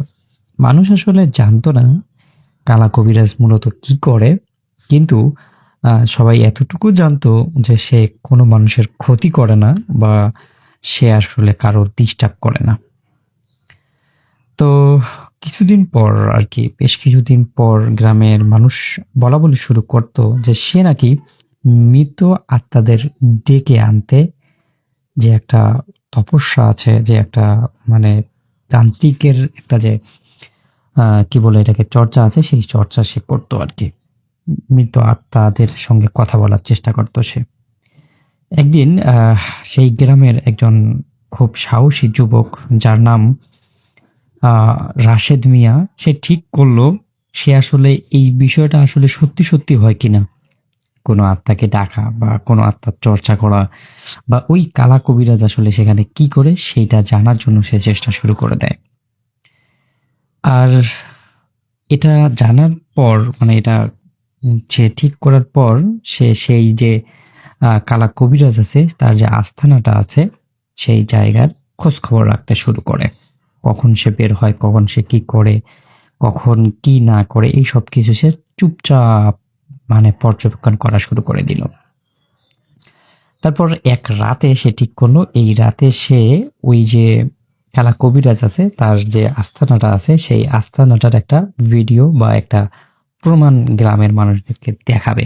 কারণ বেশ কিছুদিন থেকে গ্রামের কয়েকটি কবর থেকে লাশ উধাও হয়ে গেছে, কয়েকটি লাশ খোঁড়া পাওয়া গেছে। কেউ অবশ্য তাকে কোনো রকম দোষারোপ করে না বা কালা কবিরাজকে দোষারোপ করে না, যদিও তার ওই আস্থাটা এখন পর্যন্ত কেউ চেক করেনি। যাই হোক, রাশেদ সেই রাতে ঠিক মধ্যরাত চুপচাপ বের হলো সেই আস্তানা থেকে। আকাশে একদম নিস্তব্ধতা, চারদিকে কুয়াশা আর অদ্ভুত রকমের নীরবতা গ্রাস করে ফেলতেছে রাশেদকে। তারপরেও রাশেদ কোনো কিছুকে তোয়াক্কা না করে ধীরে ধীরে কালা কবিরাজের সেই মন্দিরের দিকে এগোতে লাগলো। মন্দিরের ঠিক কাছেই ওই যে কালা কবিরাজের আস্তানা। তো সে মন্দিরে গিয়ে তার যে জিনিসপত্র আছে যেগুলা দিয়ে আর কি সে প্রমাণ করবে, এগুলা ঠিকঠাক করা শুরু করে দিল। তারপর যখন মানে তার সবকিছু ঠিকঠাক, তখন সে ওই আস্তানার দিকে যখন যেতে লাগলো তখন দেখলো সেই আস্তানা থেকে মৃদু লাল রঙের আলো বের হচ্ছে। আর একটা কণ্ঠ খুব গভীর অমানুষীয় মানসিক একটা মানে কথা, অমানুষিক কিছু শব্দ করছে। তারপর অনেকক্ষণ ধরে রাশেদ শোনার পর বুঝতে পারলো যে এই কালা কবিরাজ কিছু একটা মন্ত্র পড়ছে। তারপর রাশেদ কি করলো যে এখন এই সময় আসলে দেখা উচিত যে কালা কবিরাজ কিসে মন্ত্র পড়তেছে, কিভাবে মন্ত্রটা পড়তেছে। তারপর রাশেদ সাহস করে আহ সেই আস্তানার কোনো একটা ফাঁক দিয়ে ভিতরের দিকে তাকালো। আর যা দেখলো তার শরীর একদম জমে গেল। সে দেখলো কালা কবিরাজ মাটির উপরে একটা বৃত্ত এঁকে বসে আছে এবং সেই বৃত্তের চারপাশে ছড়ানো আছে মানুষের হাড়, মৃত পচা দেহ, তারপর লাশের কাপড়, তারপর শ্মশান থেকে আনা কিছু মানে পুড়ে যাওয়া কাঠ, আরো ধরনের কয়েকটা পুতুল, তারপর কয়েকটা মাথা, আরো বেশ কিছু মোমবাতি, মানে তান্ত্রিকেরা যে সমস্ত জিনিস দিয়ে আর কি মন্ত্রতন্ত্র করে, সেই সমস্ত কিছুই তার সেই বৃত্তটার ভিতরেই আছে। তারপর কালা কবিরাজ চোখ বদ্ধ করে তার যে মন্ত্রতন্ত্র আছে সেই মন্ত্রতন্ত্রগুলো পড়া শুরু করে দিল। তারপর রাশেদ দেখতে পারল মন্ত্রতন্ত্র পড়তেই একটা মৃতদেহ হঠাৎ করেই একদম চোখ খুলে ফেলল। তার চোখ দুটো একদম পুরো কালো, কুচকুচে কালো, যেটা দেখতে এতটাই ভয়ানক ছিল যে ভয়ানক দৃশ্যটার কথা রাশেদ আজও বলতে পারেনি। রাশেদ ভয়ে পিছিয়ে যেতে চাইল, কিন্তু তার যে মানে কাপড় ছিল সেই কাপড়টা ওই জঙ্গলের সাথে আটকে গিয়েছে এবং পা পিছনে একটু ফেলার পর একটা শব্দ হয়ে গেল, এমন একটা শব্দ যে শব্দটা একটু বেশি শব্দ হয়ে গেল। শব্দ হওয়ার সাথে সাথেই সবকিছু যেন বদ্ধ হয়ে গেল, মন্ত্র বদ্ধ হয়ে গেল, হাতে থাকা যেই চুনচুনি ছিল সেটাও বদ্ধ হয়ে গেল, বাতি নিভে গেল, কবিরাজের সামনে যে বাতিগুলো ছিল সেই সবগুলোই নিভে গেল এবং সেই জায়গাটায় একটা নিস্তব্ধতা বিরাজ করা শুরু করলো। তারপর ধীরে ধীরে কালা কবিরাজ মাথা ঘুরে রাশেদের দিকে তাকালো। তাকাতেই সরাসরি একদম রাশেদের চোখ আর কালা কবিরাজ চোখ এক এক মানে চোখাচোখি হয়ে গেল। তারপর সে দেখতে পারল কালা কবিরাজের চোখের কোনো সাদা অংশ ছিল না, পুরোটাই কালো। একটা বিকৃতি হাসি দিয়ে সে বলল, তুই তো দেখে ফেলেছিস, তাহলে তো তোর আর বেঁচে থাকার কোনো উপায় নেই। এটা বলে যাওয়ার পর সেই কালা কবিরাজ আক্রমণ করে বসে রাশেদের ওপর। কিন্তু কিন্তু কালা কবিরাজ কোনোভাবেই সেই রাশেদের সঙ্গে শক্তিতে পেরে উঠতে পারছিল না। তারপর রাশেদ তার যত শক্তি ছিল সেই সব শক্তি দিয়ে সজোরে তার গ্রামের দিকে চলে যায় এবং এই কথাগুলো গ্রামের সবাইকে বলে বেড়ায়। রাত্রের মধ্যেই সবাই যখন সেই কালা কবিরাজের আস্থানায় আসে তখন দেখে যে কোথাও আর সেই রাশেদকে, কালা কবিরাজকে খুঁজে পাওয়া যায় না। রাশেদ এবং তার বন্ধু বান্ধব সহ এলাকার সবাই অনেক খোঁজাখুঁজির পরও সেই কালা কবিরাজের কোনো দিশ, কোনো খোঁজ খবর আর পাওয়া যায়নি। তো সব থেকে বড় যেই কথাটা হচ্ছে যে তার সামনে যে লাশগুলো ছিল বা তার আস্তানায় যেগুলো ছিল সেই সব কিছুই আছে, সবকিছুই ঠিকঠাক জায়গায় আছে, শুধুমাত্র কালা কবিরাজই ছিল না সেখানে। এভাবেই শেষ হয়ে যায় রাশেদের ঘটনা। ঘটনাটি কেমন লাগলো অবশ্যই জানাবেন। সবাই ভালো থাকবেন, সুস্থ থাকবেন। আল্লাহ হাফেজ।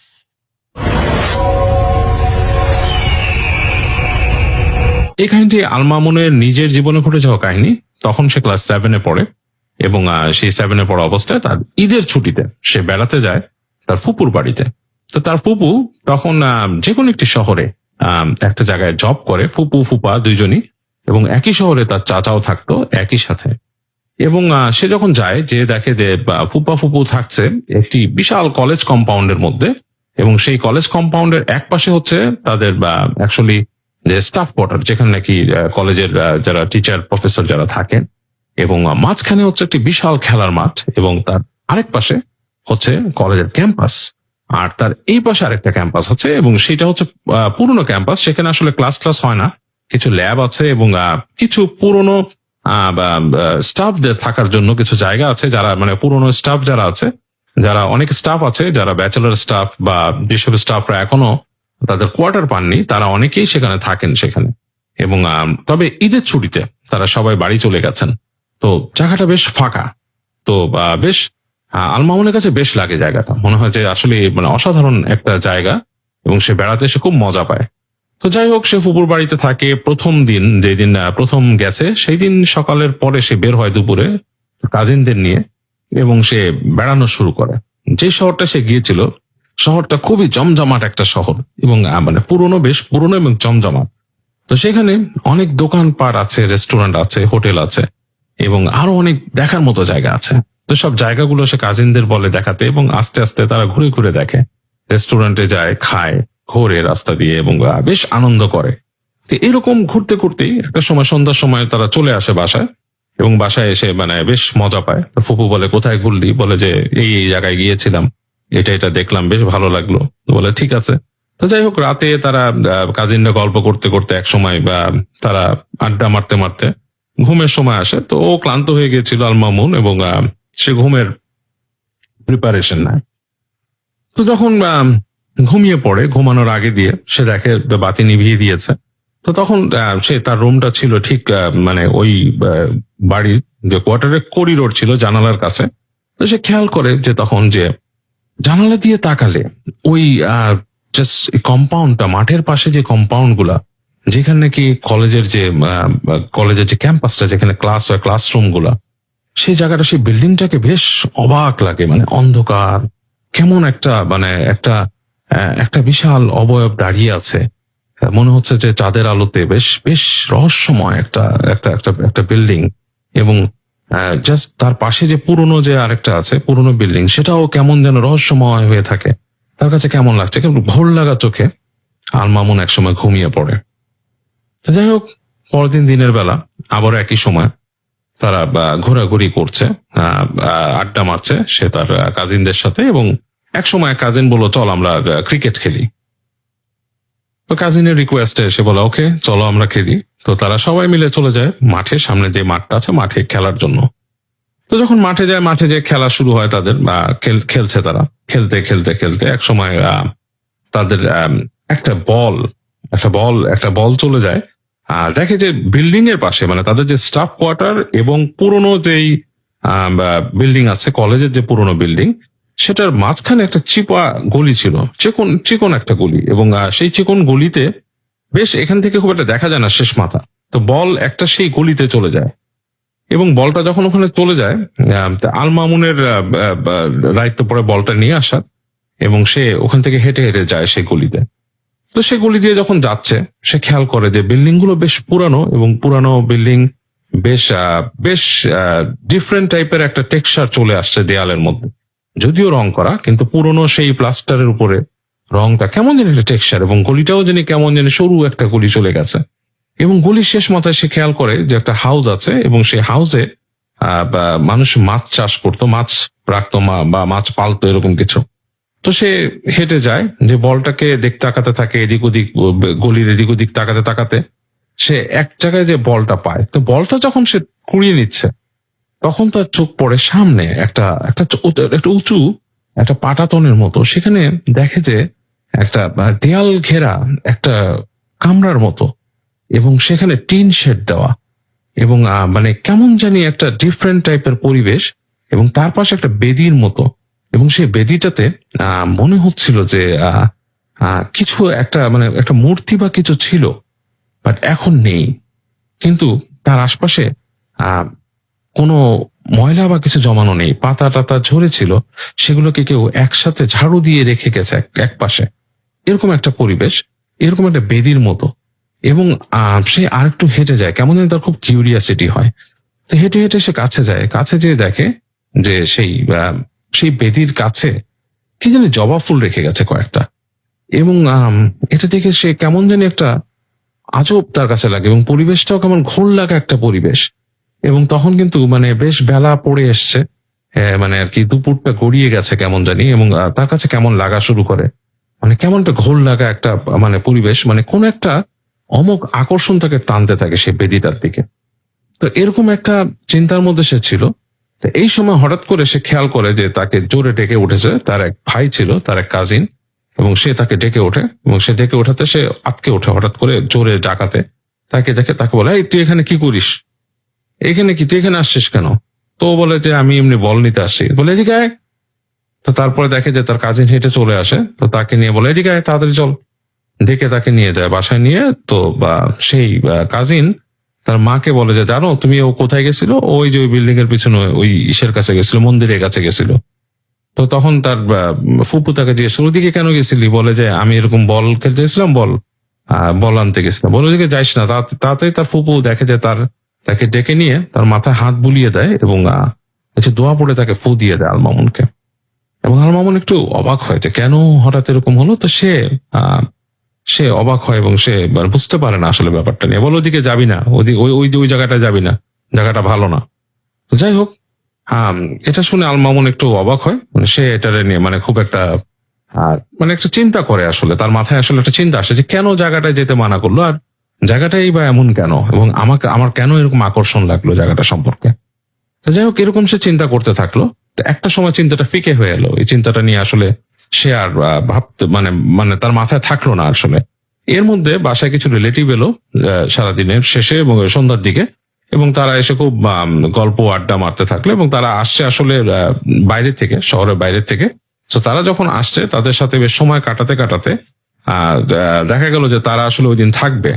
তো তারা যখন থাকবে, আসলে থাকার জায়গা ওই দিন আলমামুনের থাকার জায়গাটা হলো তার ছোট চাচার সাথে। তো তার ছোট চাচা যেখানে থাকতো, তিনি থাকতেন আসলে সেই পুরনো বিল্ডিংটাতে আরো কিছু স্টাফদের সাথে তিনি থাকতেন সেখানে। সেখানে থাকার ব্যবস্থা আছে, মানে বিল্ডিং এর কর্নারে থাকার ব্যবস্থা আছে। এবং সেই জায়গাটাতে একটা বিশাল করিডোর, এবং করিডোরের শেষেই রুমটা। এবং যেহেতু ঈদের ছুটি চলছে, তখন আসলে কেউ নেই। তো শুধুমাত্র তার ছোট চাচা এবং আরেকজন ব্যক্তি সেখানে ছিলেন। এবং আলমামুনের থাকার ব্যবস্থা হয় সেখানে। তো আলমামুন হেঁটে যায়, সে খেয়াল করে যে ওই করিডোর ধরে হেঁটে হেঁটে অন্যান্য রুমগুলোতে তালা মারা। হেঁটে হেঁটে যখন যাচ্ছে, শেষ দিকের যে রুমটা সেটাতে তারা থাকবে। এবং সেই রুমের পাশেই একটা বিশাল বাথরুম আছে, এবং বাথরুমটা হচ্ছে কমন বাথরুম, লাইক কোন অফিসে বা কোন ইউনিভার্সিটি এলাকায় যেরকম বাথরুম থাকে আপনারা দেখেছেন, সেরকম একটা বাথরুম আর কি সেখানে। এবং সেই বাথরুমের আশেপাশে অনেকগুলো বেঞ্চ, পড়ার বেঞ্চ এবং টেবিল রাখা আশেপাশে, মানে স্তূপ করে রাখা, মানে এক সাইডে পাইল আপ করে রাখা অনেকগুলো। তো সেগুলো যখন সে দেখছে যে তখন তো রাত অলরেডি এবং অন্ধকার, এবং ওই করিডোরটা খুব একটা আলোকিতও না, মানে হালকা আলো জ্বলছে। এবং তার মধ্যে সে দেখলো যে এখানে পাইল আপ করে রাখা। এবং তারা যে রুমটার কাছে গেল, সেখানে করিডোরে আসলে কোনো বাতি নেই, বেশ অন্ধকার। এবং রুমে ঢুকে গেল, অলরেডি রাত হয়ে গেছে, 10টা 10:30 বাজে, ঘুমানোর সময় চলে আসছে। 3 জনের জন্য 3টা বিছানা, এবং বিছানাগুলো ছিল লাইক আয়রন বা যেটা নাকি আমরা দেখি অনেক সময় আগে ছিল, এখন খুব একটা দেখা যায় না, লোহার বিছানা। এবং সেটার মধ্যে আসলে নাইলন দিয়ে তৈরি করা থাকে ওটা শোয়ার জায়গাটা, মানে ওটার মধ্যে আলাদা কোনো মাঝখানের যে মাচাল বা যেটা থাকে সেটা কিন্তু কাঠের, সেটা থাকে না। লোহার বিছানা, কিন্তু তার দিয়ে বোনা থাকে আর কি, যেটা নাইলনের সুতা দিয়ে বোনা থাকে, মোটা নাইলনের রশি দিয়ে বোনা। যাই হোক, এরকম বিছানা আর কি, এরকম 3টা ইন্ডিভিজুয়াল বিছানাতে তারা 3 জন থাকবে। এবং রুমটা বেশ বড়, এখানে আর কেউ নেই। তো যাই হোক, এরকম রুমে থাকার ব্যবস্থা হয়। তো তাকে জিজ্ঞেস করে তার যে ছোট চাচার বন্ধু থাকে, সেও চাচা ডাকে, বলে, কি চাচ্চু, কি চিন্তা করতেছো, ঘুমাইতে পারবা এখানে? তো সে বলে যে, হ্যাঁ চাচ্চু পারবো, অসুবিধা নেই। তো ঘুমাও তুমি, তোমার এখানে বিছানা, মানে তার আলমামুনের বিছানাটা হচ্ছে ওখানে একটা জানালা আছে, জানালার পাশে। আর তার ঠিক ওই পাশেই অপোজিটেই হচ্ছে গিয়ে তার চাচার বিছানা। আর তার এই সাইডে হচ্ছে সেই যে চাচার ফ্রেন্ড যে আরেকজন আছে রুমমেট, তার বিছানা। তো 3 জনে মোটামুটি রাত্রেবেলা দরজা লাগিয়ে ঘুমিয়ে পড়ে, শুয়ে পড়েছে। ঘুম আসছে না, অপরিচিত পরিবেশ, আলামুনের একদমই ঘুম আসছে না। শুয়ে শুয়ে চিন্তা করছে যে কি ব্যাপার। তো যখন এরকম মানে জাস্ট বিভিন্ন আকাশ পাতাল ভাবছে সে, অপরিচিত পরিবেশ এবং অন্ধকার, রুমের মধ্যে হালকা হালকা আলো আসছে জানালার ফাঁক দিয়ে। তো এইরকম যখন অবস্থা, তখন হঠাৎ করে তার মনে হয় যে সেই করিডোরের মধ্যে কে জানি হাঁটছে, এবং হাঁটার শব্দটার সাথে চিক করে সে একটা শব্দ পাচ্ছে। এবং এই যে পায়ের যে চিকচিক শব্দটা হচ্ছে নূপুরের শব্দ। সেটা সে ছোটকালে কিন্তু প্রথমে বুঝতে পারেনি। কিছুক্ষণ সে মনে হচ্ছে ঝুনঝুনি বাজাচ্ছে কেউ।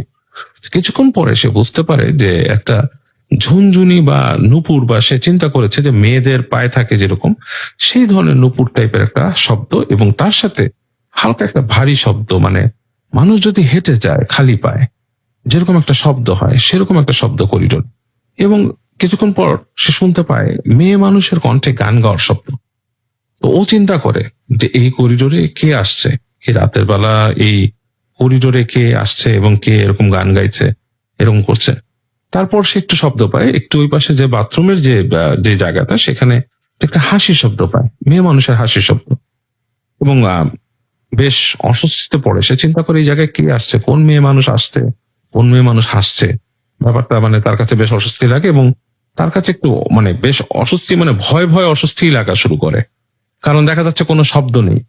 তো বা এরকম সময় কিছুক্ষণ পরে দেখা যাচ্ছে আস্তে আস্তে সেই নুপুরের শব্দটা এগিয়ে আসছে, আস্তে আস্তে ঠিক তার জানালার কাছে চলে আসলো, মানে যেখানে শুয়ে আছে আল মামুন তার পাশেই কিন্তু জানালাটা, এবং এই জানালার মধ্যে টক টক করে নখ হলো, এবং টক টক করে নখ হচ্ছে, এবং আল মামুন বুঝতে পারছে যে জানালার ওই পারেই কেউ আছে, এবং অলমোস্ট তার নিঃশ্বাস নেওয়ার একটা শব্দের মতো সে পাচ্ছে সেখানে, এবং খুবই সে ভয় পেয়ে যায়। মানে আল মামুন চিন্তা করে কে এটা করছে।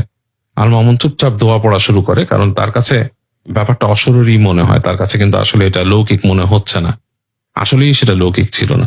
তো একটু পরে দেখে যে শব্দ নেই, তারপর দেখে যে ঠিক সেই বাথরুমের কাছে যে চেয়ার টেবিল বা বেঞ্চ যেগুলো জড়ো করে রাখা ছিল, ওগুলো কড়কড় কড়কড় করছে, মানে একটার উপর একটা কেউ ফেলছে।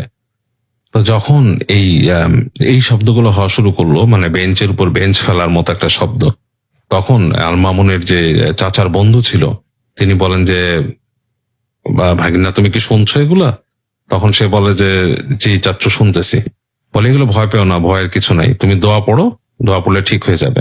তাই বলে তখন দেখেন যে আল মামুনের যে সেই চাচা তিনি দোয়া পড়ছেন, তিনি একটু একটু শব্দ করে দোয়া পড়লেন, এবং তিনি যখন শব্দ করে দোয়া পড়লেন তখন ওইখানে মনে হলো যে খুব জোরে, মানে একটা বেঞ্চের উপর একটা বেঞ্চ ঠাস ঠাস করে ফেললো কেউ, খুব জোরে হুড় হুড় করে ফেললো, এবং ওখানে মনে হলো যে মেয়ে মানুষের কণ্ঠে একটা চিৎকারও ভেসে এলো, এবং চিৎকারটা বেশ মানে মানে ভাইব পূর্ণ, মানে সেখান থেকে চিৎকারটা একটা ভাইব মনে হলো জানলার কাছে চলে আসলো এরকম। আল মামুন বেশ ভয় পেয়ে গেল, এবং সে যতগুলো দোয়া জানতো সে পড়ে তাড়াতাড়ি সে কোনো মতে আর কি নিজের মতো কুকড়ে গেল বিছানার মধ্যে, এবং কুকড়ে যে সে শুধু দোয়া পড়ছে, এবং সে তখন সে মানে ফিল করলো যে জানালার কাছ থেকে দূরে কেউ হাসছে নারী কণ্ঠে, এবং এই ভয়ে একসময় সে এরকম ফিল করতে করতে একসময় আল মামুন ঘুমিয়ে গেল। তো যাই হোক, পরদিন সকালে সে উঠে এটা সেই চাচুকে পেলো আর কি, তার সাথে আলাপ করলো যে চাচু এটা কি? বলে কিছু না, তুমি এটা ভয় পেও না, এটা এখানে হয়, এখানে অনেকেই হয়, আমরা এগুলো ভয় পাই না, এরকম প্রায়ই হয়, এসব নিয়ে এত টেনশন করার কিছু নেই, অসুবিধা নাই তোমার, তুমি আবার থাকলেও কোনো ব্যাপার না। তা আল মামুন মনে করে যে না, আমি আজকেই শেষ, কালকের থেকে আমি আর এখানে থাকছি না কোনোভাবেই। যাই হোক, তো আল মামুন ওই দিন চলে যায় বাসায় যে এসে আলাপ করে তার কাজিনের সাথে, তার এক কাজিন ছিল এবং সেই কাজিনের নাম রুবেল, তার সাথে আলাপ করেন যে তার বড় ভাই হয় সম্পর্কে, যে ভাইয়া এখানে কি ব্যাপার এরকম। তো সে শুনে বলে কি আসলে এই জায়গায় কিন্তু আসলে এরকম হয়। হ্যাঁ, হওয়ার কারণটা হচ্ছে এই যে কলেজের পেছনের বিল্ডিংটা দেখতেছো, যেখানে নাকি আর কি পুরোনো বিল্ডিং যেটা, সেটা এবং তার পিছনের অংশ, এই যে একটা মন্দির দেখছো, এই পুরো জিনিসটা ছিল একজন ধনী ব্যবসায়ীর, এবং সেই ধনী ব্যবসায়ী ধনী হয়েছিলেন একজন অপদেবীর পূজা করে ওখানে, এবং সে অপদেবীর পূজা করতো এখানে, এবং সে এইভাবে কোনোভাবে সে বিভিন্ন ভাবে কিছু আর্থিক ভাবে বা হ্যাঁ কোনো লাভবান হয়েছিল, এবং সেটার কারণে সে খুব অনেক কিছু সে গেইন করছিল আর কি। তো যাই হোক, তার কোন একটা কর্মকাণ্ডে সেই অপদেবীর সাথে তার একটা এক ধরনের মানে ক্লাশ তৈরি হয়, একটা বৈরিতা তৈরি হয়, এবং এই বৈরিতার কারণে অপদেবী তাকে ক্ষতি করার চেষ্টা করে, এবং তাকে বিভিন্ন রকমের ক্ষতি করার চেষ্টা করে, ভয় দেখায়, এবং অনেক কিছু হয়। তো যাই হোক, তো সেটা সেই যে ধনী ব্যবসায়ী যেটা করে, সে করে কি জায়গাটাকে একজন অঘরী তান্ত্রিককে দিয়ে জায়গাটাকে বন্ধ করায় সে জিনিসটা এমন ভাবে করায় যে সেই অপদেবী যাতে ওখান থেকে বেরোতে না পারে, এরকম একটা ব্যবস্থা সে ওখানে করে। এবং সে একটা সময় এইখান থেকে চলে যায়, সে পার্শ্ববর্তী দেশে মাইগ্রেট করে, এবং করার সময় সে যার কাছে এই জায়গাটা বিক্রি করে খুব অল্প দামে বিক্রি করে যায়, এবং বলে যায় যে অল্প দামে বিক্রি করার শর্ত হচ্ছে তুমি এই মন্দির ভাঙতে পারবা না, এবং তুমি এই জায়গাটা নিয়ে এলোমেলো কিছু করবা না, জায়গাটা যেরকম আছে ওরকম থাকবে। এই শর্তে যদি রাজি থাকো তাহলে তোমার কাছে আমি বিক্রি করব। তো যাই হোক, সেই শর্তেই আরেকজন কিনে নেয় জায়গাটা, এবং পরবর্তীতে এখানে এই কলেজটা হয়।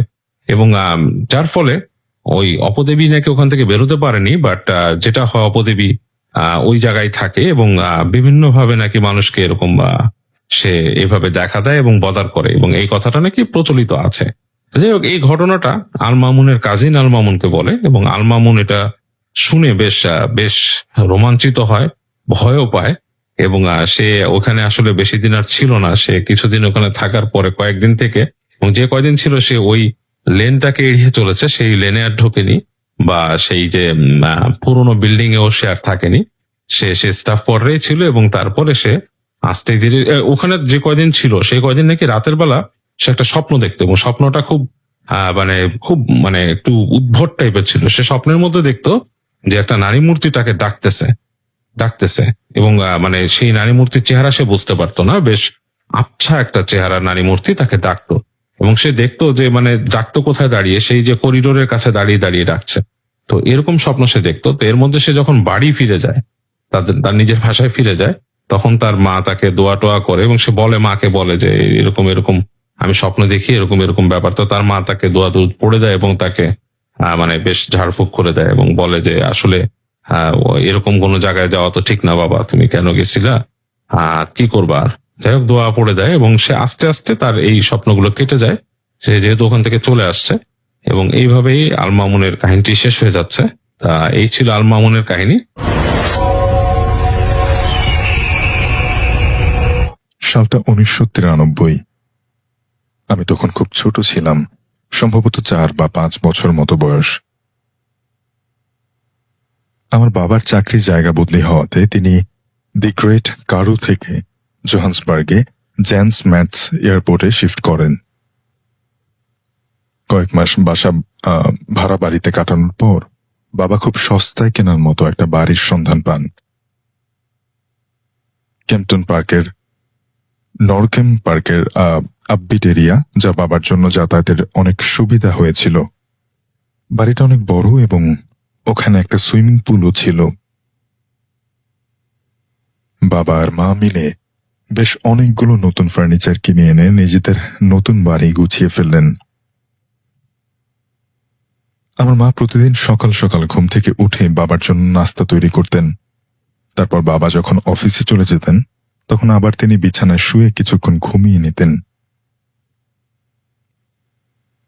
কিন্তু বেশ অনেকদিন পরে হঠাৎ মা খেয়াল করলেন, বাবাকে বিদায় দিয়ে ঘরে ফিরে তিনি যখন পালঙ্কের উপরে উঠতেন, তখন অন্য কেউ একজন যেন তারই সাথে পালঙ্কের উপরে বসত। মায়ের ভাষ্য অনুযায়ী তিনি স্পষ্ট খাটের উপরে সেই ওজন টের পেতেন, এবং মাঝে মাঝে তার এমনটাও মনে হতো যে খাটের উপর থেকে কেউ একজন উঠে চলে গেল। অথচ বাস্তবে তিনি কাউকে দেখতে পেতেন না। বাবাকে কথা বলার পর বাবা মায়ের কথাতে তেমন একটা গুরুত্ব দেন না। এর মাসখানেক পরের কথা, আমাকে ঘুম পাড়িয়ে রেখে মা কিচেনে রান্না করছিলেন। বাড়ির বড় গেট এবং সদর দরজা দুটোই বন্ধ। হঠাৎ একটা বাচ্চার কান্নার আওয়াজে মা চমকে ওঠেন। প্রথমে তিনি ভেবেছিলেন বোধহয় আমি ঘুম ভেঙে উঠে কাঁদছি, কিন্তু পরক্ষণেই তিনি টের পান এটা কোনো শিশু বাচ্চার কান্নার আওয়াজ। রান্নাঘর থেকে যে প্যাসেজ ধরে মায়েদের বড় ঘরে যেতে হয়, ওখানে উকি দিতেই মা আরো অবাক হলেন।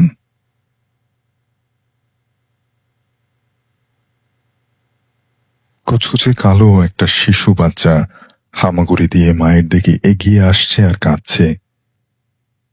মা কিছুতেই নিজের চোখকে বিশ্বাস করতে পারলেন না। চুলাটা নিভিয়ে সেদিকে যেতেই দেখে বাচ্চাটা সেখানে নেই, একেবারে গায়েব। মা পুরো বাড়ি খুঁজলেন, কিন্তু কোথাও সে বাচ্চাটাকে দেখতে পেলেন না। এর কয়েকদিন পরের কথা। এই ঘটনার কথা বাবাকে বলেননি এই ভেবে যে তিনি এটাও বিশ্বাস করবেন না। সেদিন অফিস থেকে ফিরে সন্ধ্যার পরে বাবা সোফায় হেলান দিয়ে শুয়ে টিভি দেখছিলেন। হঠাৎ সোফাটা একটু নড়ে উঠল, আর সাথে সাথে একটা কুকুরের ডাকে বাবা ধর্মর করে লাফিয়ে উঠলেন। কুকুরের ডাকে এভাবে লাফিয়ে ওঠার কথা না হলেও বাবা চমকে উঠেছিলেন, কারণ তার কাছে মনে হলো কুকুরটা যেন তার সোফার নিচেই রয়েছে এবং সোফার নিচ থেকে বেরিয়ে আসার জন্য ছটফট করে ডাকছে। বাবা উঠে সোফার নিচে দেখলেন কিচ্ছু নেই সেখানে। যে ব্যাপারটা সবচেয়ে অদ্ভুত ছিল সেটা হলো আমাদের বাড়ির প্রত্যেকেই তাদের নাম ধরে মাঝ রাতে না হলে ভর সন্ধ্যাবেলা একজন ডাকত। আমাদের বাড়িতে একবার দুজন অতিথি এসেছিলেন। তারা রাতের বেলা যে ঘরে ঘুমিয়েছিলেন তার পাশের ঘর থেকে কেউ নাকি তাদের দুজনের নাম ধরে বেশ কয়েকবার ডেকেছে। ঘুম ভাঙতেই বাইরে এসে দেখে যে ঘরে তালা ঝোলানো। মূলত ওই ঘরটা অব্যবহৃত ছিল। বাবা মা তাদের বড় বেডরুমে ঘুমাতেন, আর তাদের পাশের ছোট্ট কামরা ঘরে আমি থাকতাম। অথচ তারা বলেন যে কেউ নাকি তাদের দুজনের নাম ধরে ওই ঘর থেকেই ডেকেছে। আমার বাবা মার সাথেও বেশ কয়েকবার এমনটা হয়েছে। সন্ধেবেলা মা আর আমি ঘরে বসে আছি, হঠাৎ বাইরে থেকে কেউ যেন মায়ের নাম ধরে ডাকতে শুরু করলো। মা বাইরে গিয়ে দেখেন কোথাও কেউ নেই। এর পরের ঘটনা যখন ঘটে তখন আমার বয়স প্রায় 10 বছর। বিকেলবেলা বাড়ির পেছনের মাঠে খেলছিলাম। হঠাৎ কারো গোঙানির আওয়াজ এলো কানে। আশেপাশে তাকিয়ে কাউকে দেখতে পেলাম না। কিছু দূরে একটা ঝোপের মধ্যে কিছু একটা নড়ে উঠল দেখে সেদিকে গিয়ে দেখি আমাদের বাড়ির কাজের মহিলাটা পরে ছটফট করছে। তাকে দেখে মনে হলো যেন কোনো অদৃশ্য কেউ তার গলা টিপে ধরেছে। আমি চিৎকার করে মাকে ডাক দিলাম। এমনি সবকিছু স্তব্ধ হয়ে গেল। মহিলাটা আর নড়াচড়া করছে না। দেখে আমি বেশ ভয় পেয়ে যাই। বাড়ি গিয়ে মাকে ডেকে আনি, তারপর সেই মহিলাকে হাসপাতালে ভর্তি করা হয়। পরবর্তীতে তার কাছ থেকে জানা যায় ওনার নাম ধরে কেউ নাকি ঝোপের ওদিক থেকে ডাকছিল। সেখানে গিয়ে কাউকে না পেয়ে যখন ফিরে আসছিল তখন আচমকা পেছন থেকে কেউ তাকে আক্রমণ করে এবং এক পর্যায়ে তার গলা চেপে ধরে। এরপর একদিন আমাদের এক প্রতিবেশী মায়ের কাছে এসে বলে, আমরা সবাই যখন বাড়ি থেকে বেরিয়ে যাই তখন নাকি কেউ আমাদের জানালার পর্দা সরিয়ে উকি দিয়ে এদিক ওদিক তাকিয়ে থাকে। আর গতকাল নাকি আমাদের বাড়ির ছাদে একটা ছোট্ট বাচ্চাকে হামাগুড়ি দিয়ে চলাফেরা করতে দেখেছেন। মা এগুলো চুপচাপ শুনে বাবাকে বলেন কিছু একটা করতে। বাবা জানান যে আজ রাতটা যাক। সে রাতে সারা রাত আমাদের বাড়ির মধ্যে মনে হয়েছে যে অনেক লোকজন হাঁটাহাঁটি করছে। তাদের পায়ের শব্দে কেউই সারা রাত ঘুমাতে পারেনি। যখনই দরজা খুলে বাইরে তাকানো হয় দেখা যায় কেউ নেই, আর কোনো শব্দও নেই। পরদিন কয়েকজন আফ্রিকান কবিরাজ টাইপের লোক আসেন। তারা পুরো বাড়ির শুদ্ধিকরণ করেন, তারপর বাড়ির চারপাশে মন্ত্র পড়ে কিছু একটা রেখে যান। এরপর থেকে আমাদের বাড়িতে আর কোনো সমস্যা হয়নি। ওই আফ্রিকান লোকেদের মত অনুযায়ী যে এরিয়াতে আমাদের বাড়ি বানানো হয়েছিল সেখানে নাকি অনেক আগে কৃতদাসদের রাখা হতো। ঘটনাটা হচ্ছে ঢাকা শহর কোনো একটা এলাকায়, এবং এইটা হচ্ছে 2015 সালের ঘটনা। তো ওই এলাকার কাছে বাঁধন নামে একটা ছেলের বসবাস তার পরিবারের সাথে। তো সেই এলাকার স্থানীয় বাঁধনরা এবং বাঁধনের পরিবারের 6 জন সদস্য, তার মা, বাবা বা ওর বড় বোন, বড় বোনের স্বামী এবং বাঁধনের ছোট বোন। বাবা হচ্ছিল ব্যবসায়ী। তো বাঁধনরা এক বাবার এক ছেলে। তো বাঁধনের বয়স তখন 16 বছর। তো ছোটবেলায় তার দাদির কাছ থেকে ভয়ের গল্প টল্প অনেক বেশি শুনতো। তো এক সময় তাদের বাসে যে মাদ্রাসা ছিল সেখানে অনেক লোকজন আসতো জিনে আক্রান্ত, সেখানকার হুজুররা ঝাড়ফুঁক দিত, সেইটা সে আবার মাঝে মধ্যে দেখতো, উৎসুক হিসাবে দেখতো আর কি, কারণ মাদ্রাসায় এসে ঢুকতে পারতো। তার বাবা ওই মাদ্রাসার কমিটির একজন দায়িত্বরত কর্মকর্তা ছিল ওই মুহূর্তে। তার ছেলেটার স্বভাব ভালো ছিল না, ছেলে ছিল ভাউন্ডুলের স্বভাবের, এবং একমাত্র ছেলে থাকায় অনেক আশকারা পেয়েছিল। এলাকার মধ্যে অনেক দুষ্টুমি করতো, ইত্রামি করতো। তো একদিন এক পুরাতন বইপত্রের দোকানে বসে বন্ধুরা আড্ডা দিচ্ছিল। তো ওই আড্ডার মধ্যে তার একটা হলুদ একটা বইয়ের দিকে চোখ পড়ে, হলুদ মলাটের। সেই বইটাতে তুলে দেখে এবং বইটার মধ্যে দেখে যে জাদু এবং তাবিজের কিতাব, কিন্তু বাকি অংশটা ছিল সেরা।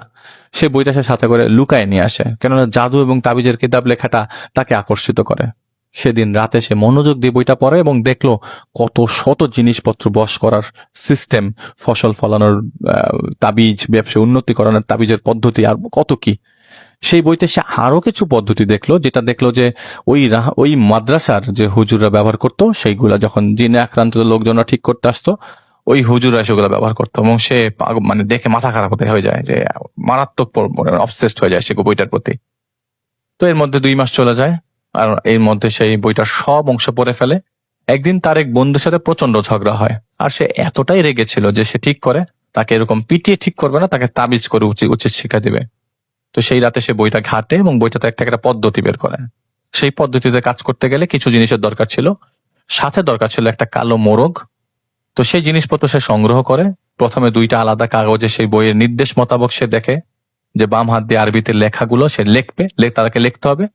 এবং সে কোরআন পড়তে পারতো না, তাই সে জানে না সে কি লিখছে। আর মোরগের রক্ত দিয়ে সেটা লিখতে হবে এবং সেটা শেষ করে সে, এবং বাকি কাজগুলোও সে শেষ করে। কাগজে সেই সূরার 1 থেকে 9 নম্বর আয়াত সে উল্টা করে লেখে, কেননা সে সেই তাবিজের কিতাব দেখেই লিখছিল, আর সেই কালো মোরগের রক্তে লিখছিল।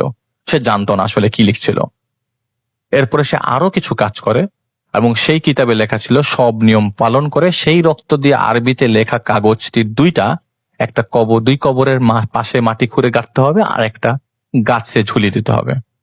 তো সেই এলাকা, সে তাদের কোন একটা এলাকার কবরস্থানে সেই তাবিজটা গেড়ে আসে এবং আরেকটা তাবিজ সে গাছে বেঁধে দেয়, এবং সে অপেক্ষা করতে থাকে তার বন্ধুর কি পরিণত হবে। কিছুদিন পর, 2 দিন পর, মানে কিছুদিন পর যাওয়ার পর তিনি বাসায় সন্ধ্যায় বাড়িতে ছিল, ছোট বোনের জন্মদিন ছিল এবং সবাই মিলে একসাথে খাবার খাচ্ছিল। এমন সময় বাঁধন যে চেয়ারটায় ছিল, সেই চেয়ারটায় সহ বাঁধনকে প্রায় 3 থেকে 4 গজ দূরে কেউ আচমকা ছুঁড়ে ফেলে। কোনো কিছু বোঝার আগেই বাঁধনকে পুনরায় ছুঁড়ে ফেলে ডাইনিং টেবিলের উপর অদৃশ্য কোনো শক্তি, এবং ঘটনার আকস্মিকতায় হতভম্ব হয়ে যায় সবাই। মা বোনরা কান্না শুরু করে দেয়। ওই মুহূর্তে বাঁধন বেহুশ ছিল আর মুখ দিয়ে ফেনা আসছিল। তাকে দ্রুত হাসপাতালে নিয়ে যাওয়া হয় এবং জানা যায় তার বাম হাত ও বাম পা ভেঙে গেছে। তো বাঁধনকে হাসপাতালে নেওয়ার পথে সেই মাদ্রাসার যে অধ্যক্ষ তাকে ফোন দেয় তার বাবা, এবং জিজ্ঞেস করে বাঁধনকে আকস্মিকভাবে এরকম ওদিক ওদিক ছুঁড়ে ফেলা হয় এবং সবাই পাগল হয়ে গেছে দেখে। তো মাদ্রাসায় যেহেতু ঝাড়ফুঁক দেওয়া হতো, তো কোনো জিনের বদ নজর হতে পারে। সেই মাদ্রাসার প্রধানকে বলে যে আপনি একটু জানেন আপনাদের তো অনেক ইয়াটিয়া আছে, আপনারা খুঁজে বের করার ট্রাই করেন। তো সেই রাতে বাঁধনের বন্ধুলা ভাই এবং বাঁধনের ছোট বোন বাসায় আসে এবং এসে দেখে পুরা ফ্ল্যাট তছনছ হয়ে আছে এবং দেয়ালে ছোপ ছোপ রক্তের দাগ। তাদের চোখের সামনে ফ্ল্যাটের দরজায় প্রচুর কিলঘুষির শব্দ আসছে। তারা অনেক ভয় পেয়ে যায়। আপনারা নিজেরা চিন্তা করেন, আপনারা বাসায় ঢোকার পর দরজার মধ্যে যদি কিলঘুষির শব্দ আসতে থাকে তাহলে কিরকম লাগবে, কিন্তু কেউ নাই। তারা ভয়ে ফ্ল্যাটের দরজা খুলে বের হয়ে যায়। তো ওই দিন ফজরের নামাজের পর বাঁধনের বোন এবং দুলাভাই যা দেখেছিল তা মাদ্রাসার প্রধানকে জানানো হয়। আর ওইদিকে বাঁধনের অবস্থা খুব খারাপ, বাম পা এবং বাম হাত ভেঙে গেছে। পরদিন দুপুরে বাঁধনের হুঁশ আসলেও সে কথা বলছিল না, দাঁতে দাঁত লাগিয়ে রেখেছিল। তো ওই মুহূর্তে বাঁধনের চিকিৎসা চলছিল। এর মধ্যে বাঁধনের বাবা সেই মাদ্রাসার প্রধানের সাথে দেখা করে এবং ওনার কাছে জানতে চায় ঘটনা কি, কেন হঠাৎ করে সবার সামনে এরকম আছাড় মারলো এবং ফ্ল্যাটে ভাঙচুর করলো, কে আসলো। তো হুজুরের কাছে তিনি জানতে চাইলেন। তো ওই মাদ্রাসাটা ওই এলাকার অনেক প্রসিদ্ধ মাদ্রাসা, তো সেখানে জিনরা লেখাপড়া করত। সেই মাদ্রাসার প্রধান এবং সবাই সেটা জানতো। মাদ্রাসার প্রধানের সাথে ওইখানকার এক জিন শিক্ষার্থীর পরিবারের সাথে সাক্ষাৎ ছিল। তো হুজুর বলে রাতে উনি ওই ছাত্রদের জিন সর্দারের সাথে কথা বলবে এবং জেনে নেবে কাহিনী কি, কোথা থেকে আসছে। এদিকে বাঁধনের পরিবারে কেউ তাদের ফ্ল্যাটে প্রবেশ করলে তাদের দিকে কেউ না কেউ কোনো জিনিস ছুঁড়ে মারছে এবং অনেক জিনিসপত্র ছুঁড়ে আসছে। তো তারা কেউ ঘরে থাকতে পারছিল না। সেই রাতে মাদ্রাসার প্রধানের সাথে সেই মাদ্রাসায় অধ্যয়নরত জিনের সর্দারের সাথে কথা হয়। তো জিন সর্দার বলে বাঁধন কারোর ক্ষতি করতে চেয়েছিল এবং ভুলক্রমে সে একজন হুদ্দামকে ডেকে নিয়ে আসছে। তো হুজুর জানতে চায় হুদ্দাম মানে। তো ওই জিন বলে হুদ্দামরা হচ্ছে উপত্যকায় থাকে, তারা কারো ক্ষতি করে না, কারো উপকার করে না। আর এই হুদ্দাম এখানকার কেউ নাই এবং সে কোথা থেকে আসছে তাকে জিজ্ঞেস করতে হবে। তো হুজুর জানতে চায় বাঁধন কিভাবে কি করলো। তো সর্দার বলে তো যে কিতাবে জাদু মন্ত্র ছিল সেটা সে জানতো না, সে হুদ্দামকে হাজির করার কাজটা করেছে। উল্টা করে যা লেখা ছিল সে হুদ্দামকে আহ্বান করে তার গোলামির জন্য, কিন্তু হুদ্দামকে তো তার গোলাম বানানো সম্ভব না। আর এখন সেই বাঁধন সেই জাদুর বস্তুগুলো কোনো কবরস্থানে পুঁতে দিয়ে আসছে, যার কারণে হুদ্দাম কষ্ট পাচ্ছে। এখন এই জাদুর বস্তু যদি তুলে ফেলা যায় তাহলে এখান থেকে একমাত্র হুদ্দামকে সরানো যাবে, এছাড়া সম্ভব না। না হলে হুদ্দাম একদম এই ছেলেটাকে মেরে ফেলবে। তো হুদ্দাম এটাও দেখেছে হুদ্দাম যে তার পরিবারের আশকারা ছেলেটা খারাপ হয়ে গেছে, তো এখন তার ক্ষতি না ছাড়া যাবে না। তো হুজুর জিন সর্দারকে অনুরোধ করে যে তাহলে আপনি তাদের উপকারটা করে দেন, তাবিজটা যেখানে বাঁধন গেড়েছে সেটা তুলে দেন। তো জিন সর্দার মানা করেন যে এইটুকু জানি যে জিনিসটা কবরস্থানে আছে, সেটা শুধুমাত্র হুদ্দামই জানে কোন কবরস্থানে, আর সেই কবরস্থান থেকে কেবল ইনসানই পারবে সেই জাদুর বস্তু সরাতে, আমরা পারবো না। তো অনেক কথা হওয়ার পর হুজুর জিন সর্দারকে অনুরোধ করে যে আপনি বোঝান, সে যেন চলে যায়। তো হুজুর জিন সর্দার বলে ঠিক আছে আমরা বোঝাবো, আপনি চেষ্টা করুন, দেখেন হুদ্দামের সাথে কথা বলতে পারেন কিনা, বুঝতে পারেন কিনা। তো এর মধ্যে কিছুদিন চলে যায়। তো হাসপাতালে থাকা অবস্থায় বাঁধনের মধ্যে হুদ্দামের আসা যাওয়া ছিল। সে মাঝে মাঝে বাঁধনের ভাঙা হাত পা এবং ভাঙা পায়ের হাতের মধ্যে আঘাত করতো। তো একদিন এমন যখন করছিল তখন বাঁধনের মা কান্নাকাটি করে অনেক অনুরোধ করে যেন তার ছেলেকে যন্ত্রণা না দেয়, এবং অনেক অনুরোধের পরে হুদ্দাম তাকে আর আঘাত করে নাই, কিন্তু সে বাঁধনকে নিজের কবজায় রাখলো। তো একদিকে জিন সর্দার তাকে অনুরোধ করেছিল সে যেন বাঁধনকে কবজায় না রাখে, বাঁধনকে ছেড়ে দেয়, এবং যাতে করে সে তাবিজটা তুলতে পারে, কারণ বাঁধন ছাড়া তো জানে না কেউ তাবিজটা কোথায়। কিন্তু অনেক আলোচনার পরও সুরাহা হয় না, কারণ সে বাঁধনকে উচিত শিক্ষা দিয়ে ছাড়বেই। এভাবে আলোচনা চলছিল এবং 2 মাস চলে যায়। তো বাঁধন সম্পূর্ণরূপে হুদ্দামের কন্ট্রোলে ছিল। দিনে একবার খেত, তাও ভোর রাতে, আর কথাও বলতো না। তো ওই মাদ্রাসার হুজুরা চেষ্টা করছিল প্রতিদিন নিয়ম করে ঝাড়ফুঁক করার। তো হঠাৎ করে একদিন বাসার মধ্যে বাঁধনকে পাওয়া গেল না। তাকে অনেক খোঁজাখুঁজি করে তাদের বাসার পাশে ওই মাদ্রাসার সাথে একটা মসজিদ আছে, নাম করা মসজিদ, সেই মসজিদের মধ্যে তাকে পাওয়া যায়। তো আপনারা চিন্তা করেন, তার হাত পা ভাঙা, তো এখানে তো যাওয়া সম্ভব না, তাকে কেউ নিয়েও যায় নাই, তাহলে কিভাবে সম্ভব, সে এখানে কিভাবে গেল? তার ওই দিন জোহরের ওয়াক্ত ছিল, নামাজের সময় সে কোনো একটা কাতারের মধ্যে বসেছিল এবং অন্যান্য মুসল্লিরা তাকে সরানোর চেষ্টা করছিল। তারা তো জানতো না ঘটনা কি। তো বাঁধনকে ধরতে গেলে বাঁধন ভাঙা বাম হাত দিয়ে তাদের সবাইকে সাবধান হওয়ার জন্য ইশারা করে বলে যে তোমরা সরো, তোমাদের সাথে আমার কোনো শত্রুতা নাই। আর চোখ তখন বাঁধনের পুরো লাল হয়েছিল। এরকম কথা শুনে ওইখানকার মধ্যে থেকে একজন লোক ওই মাদ্রাসা দ্রুত একজন মাদ্রাসার প্রধানকে ডেকে নিয়ে আসে। তো যেহেতু ওই দিন সাধারণ দিন ছিল, জামাতে বেশি লোক ছিল না, মাদ্রাসার ছাত্ররা ছিল, উনি এসে দেখেন অবস্থা বেগতিক। বাঁধনের বাবাকে তিনি ফোন করে বলেন বাঁধন এখানে। তো বাঁধন চেষ্টা করতে থাকে হুদ্দামের কাছে, জানতে চায় যে উনি এখানে কেন এসছেন। তো হুদ্দাম বাতাসের মধ্যে শুকে বলে, মানে হুদ্দাম কিন্তু ছেলেটার ভিতরে, বাতাসের মধ্যে শুকে বলে যে না, তোমাকে দিয়ে হবে না। তো হুজুর জিজ্ঞেস করেন কি হবে না? তো হুদ্দাম বলে তোমার দিল সাফ না, তোমার দিল পরিষ্কার না, যখন দিল সাফ হবে তখন তুমি আমার কাছে আসবা। তো উনি অনুরোধ করেন বাঁধনকে বাড়ি নিয়ে যেতে, কিন্তু হুদ্দাম সাফ না করে দেন। এদিকে এই ব্যাপারটা ছড়িয়ে পড়ার কারণে এলাকার লোকজনরা উৎসুক জনতা ভিড় করেছে যে একটা ছেলেকে জিনে ধরছে, সে সবাই দেখতে আসছে। তো এইভাবে ওয়াসরের ওয়াক্তের কাছাকাছি শুরু হওয়ার সময়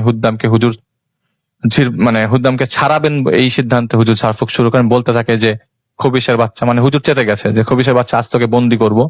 সর্দার তোকে কিছু বলতে মানা করছে দেখে তোকে কিছু বলি নাই, আজকে আমি তোকে বোতল বন্দি করবোই, বোতল বন্দি করে তোকে বাথরুমের ভিতরে রাখবো। এই আমাকে কেউ বেতেনে দেখেও এইটাকে আজকে আমি সাইজ করবই। তুই জানিস আমার কত সম্মান, লোকে আমাকে কত সম্মান করে, তোকে সম্মান করতাম, সর্দার বলেছে তাই, আজ তোকে আমি জ্বালিয়ে দিব। তো ওনাকে কেউ একজন বেত এনে দেয়। তো উনি যখন হুদ্দামকে মারার জন্য তেড়ে আসেন তখন হুদ্দাম বলেন যে ইয়াতু ইজ্জুমান তাশাউ ওয়াতু জিল্লুমান তাশাউ।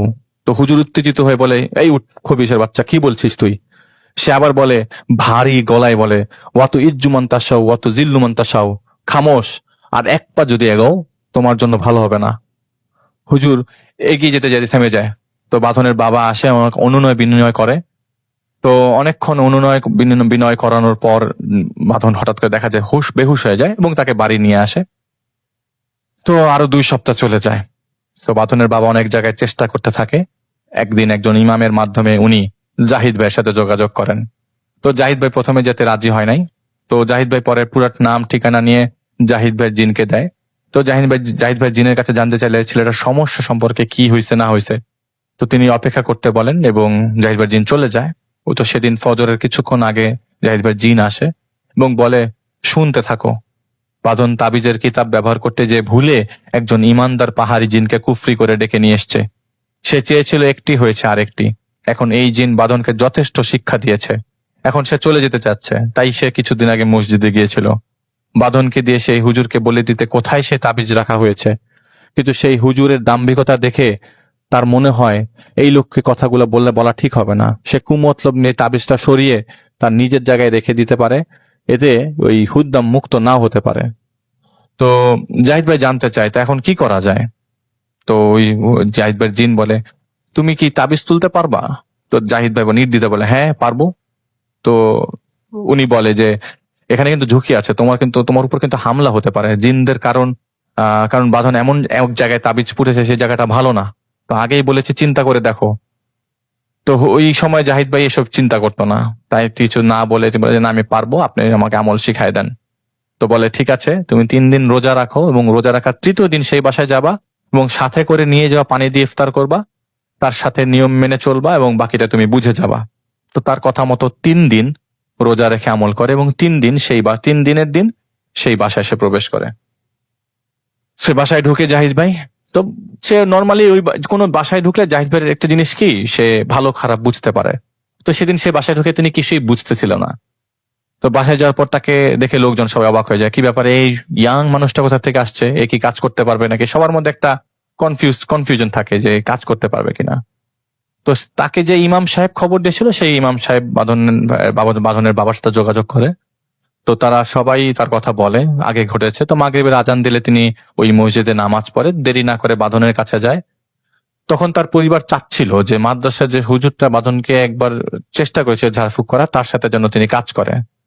তো উনি এটা শুনেই জাহিদ ভাইয়ের কোনো কিছু রিপ্লাই না দিয়ে বাঁধনের রুমে যায় এবং গেট লাগায় দেয়। তো জাহিদ ভাই সালাম দেয়, তো কোনো উত্তর নাই।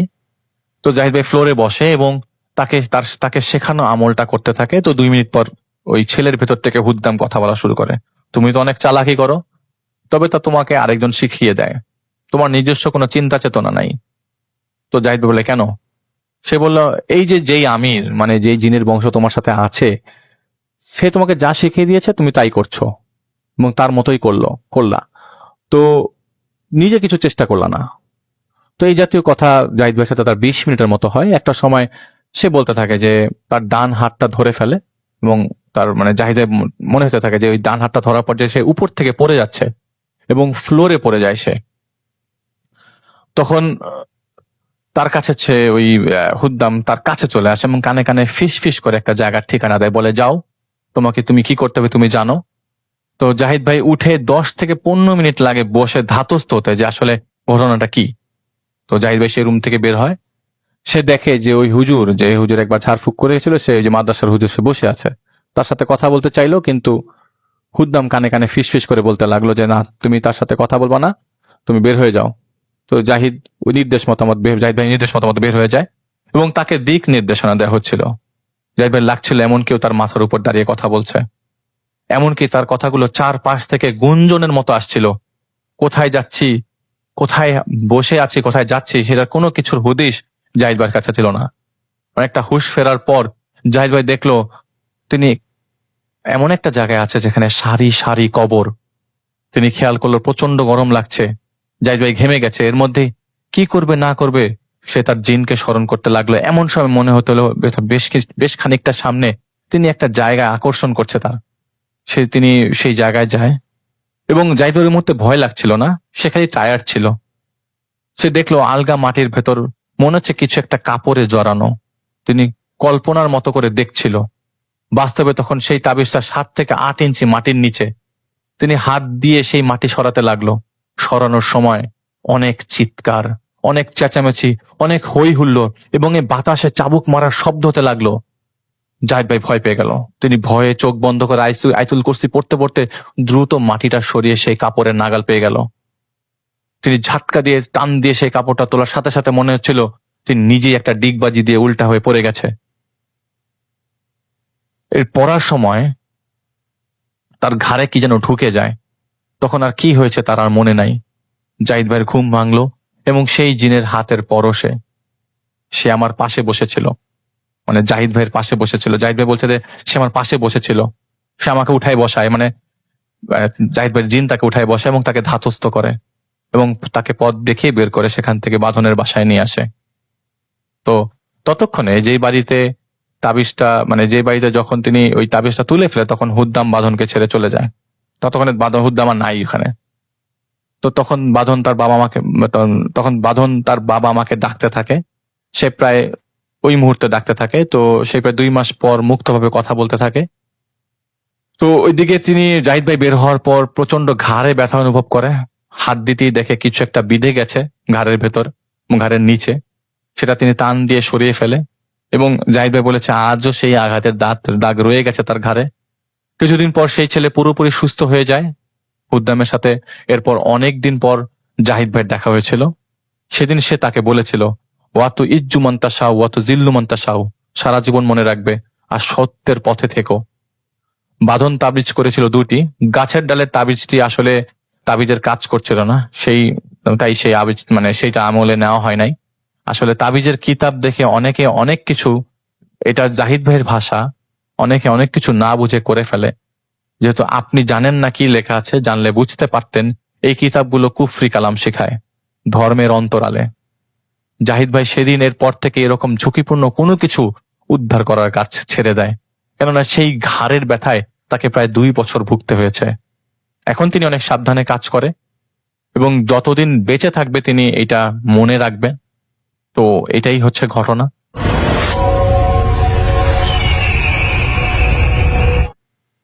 সময়টা 2017 সালের জানুয়ারি মাসের প্রথম সপ্তাহ হবে।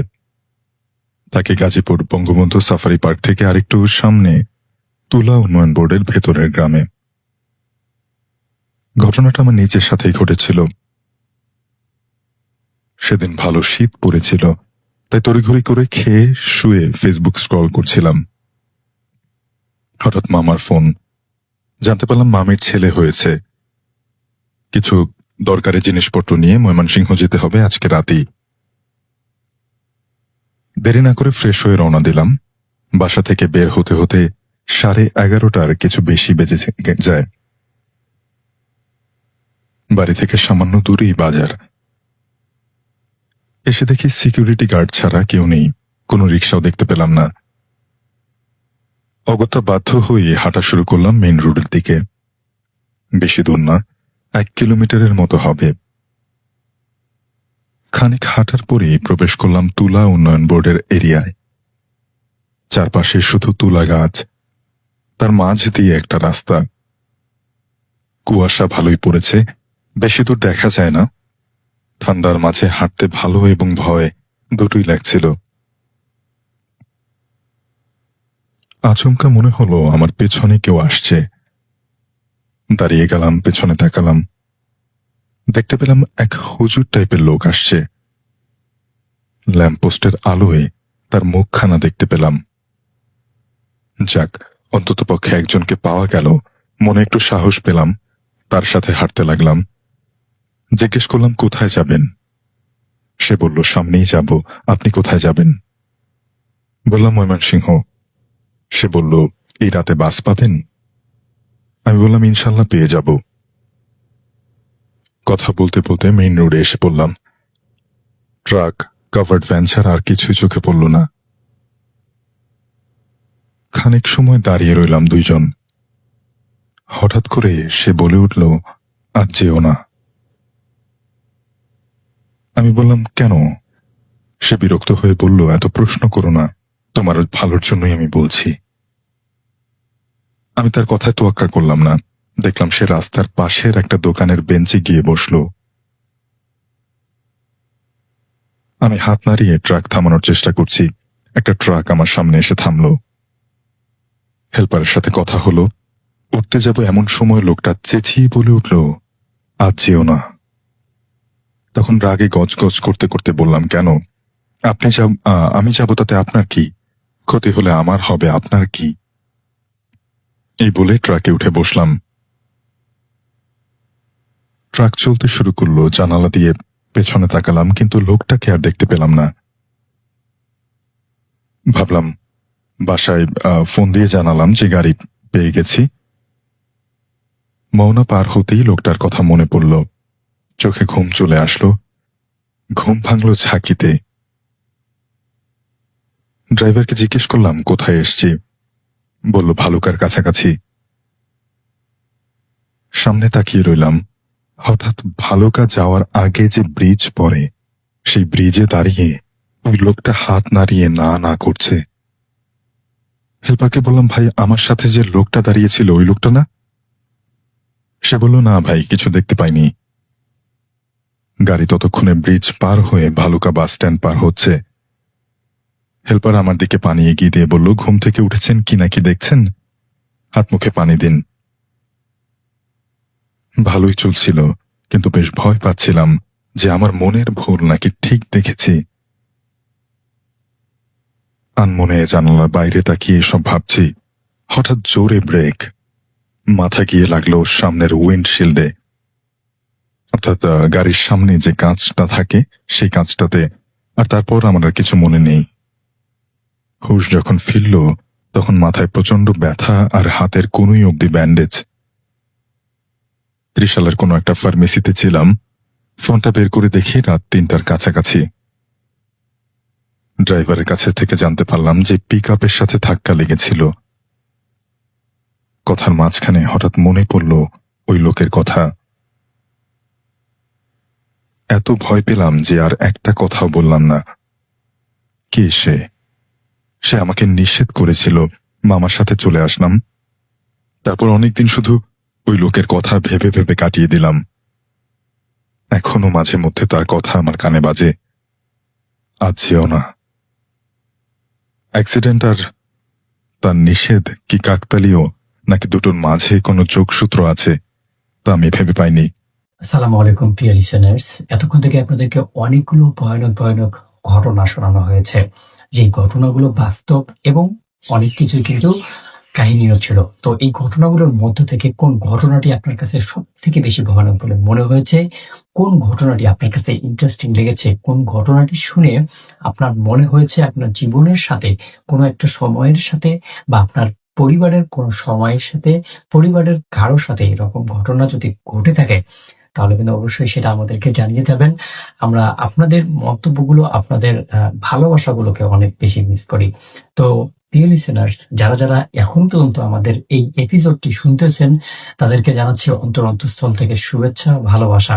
এবং যারা যারা আমাদের ইতিমধ্যেই একজন করে সাবস্ক্রাইবার, তাদেরকে জানাচ্ছি অসংখ্য ধন্যবাদ। আর যারা এখন পর্যন্ত আমাদের চ্যানেলটিকে সাবস্ক্রাইব করে রাখেননি, আমি রিকোয়েস্ট করব অবশ্যই আমাদের চ্যানেলটিকে সাবস্ক্রাইব করবেন। কারণ আমাদের এই চ্যানেলটি সবসময় এইরকম ভয়ানক ভয়ানক ঘটনাগুলো একত্রিত করে বাছাই করে, মানে অনেক কষ্ট করে কিন্তু এই ঘটনাগুলো আমি আপনাদের জন্য রেডি করি। অবশ্যই আপনারা আমাদের চ্যানেলটিতে ভিজিট করলেই সেটা বুঝতে পারবেন। তো দর্শক, শেষ করছি আমাদের আজকের এপিসোড। আবারও দেখা হচ্ছে নতুন এপিসোডে, নতুন আরো অনেকগুলো ভয়ানক ভয়ানক ঘটনা নিয়ে। তো সবার মঙ্গল এবং সুস্বাস্থ্য কামনা করে শেষ করছি আমাদের আজকের এপিসোড। সবাই ভালো থাকবেন, সুস্থ থাকবেন। আল্লাহ হাফেজ।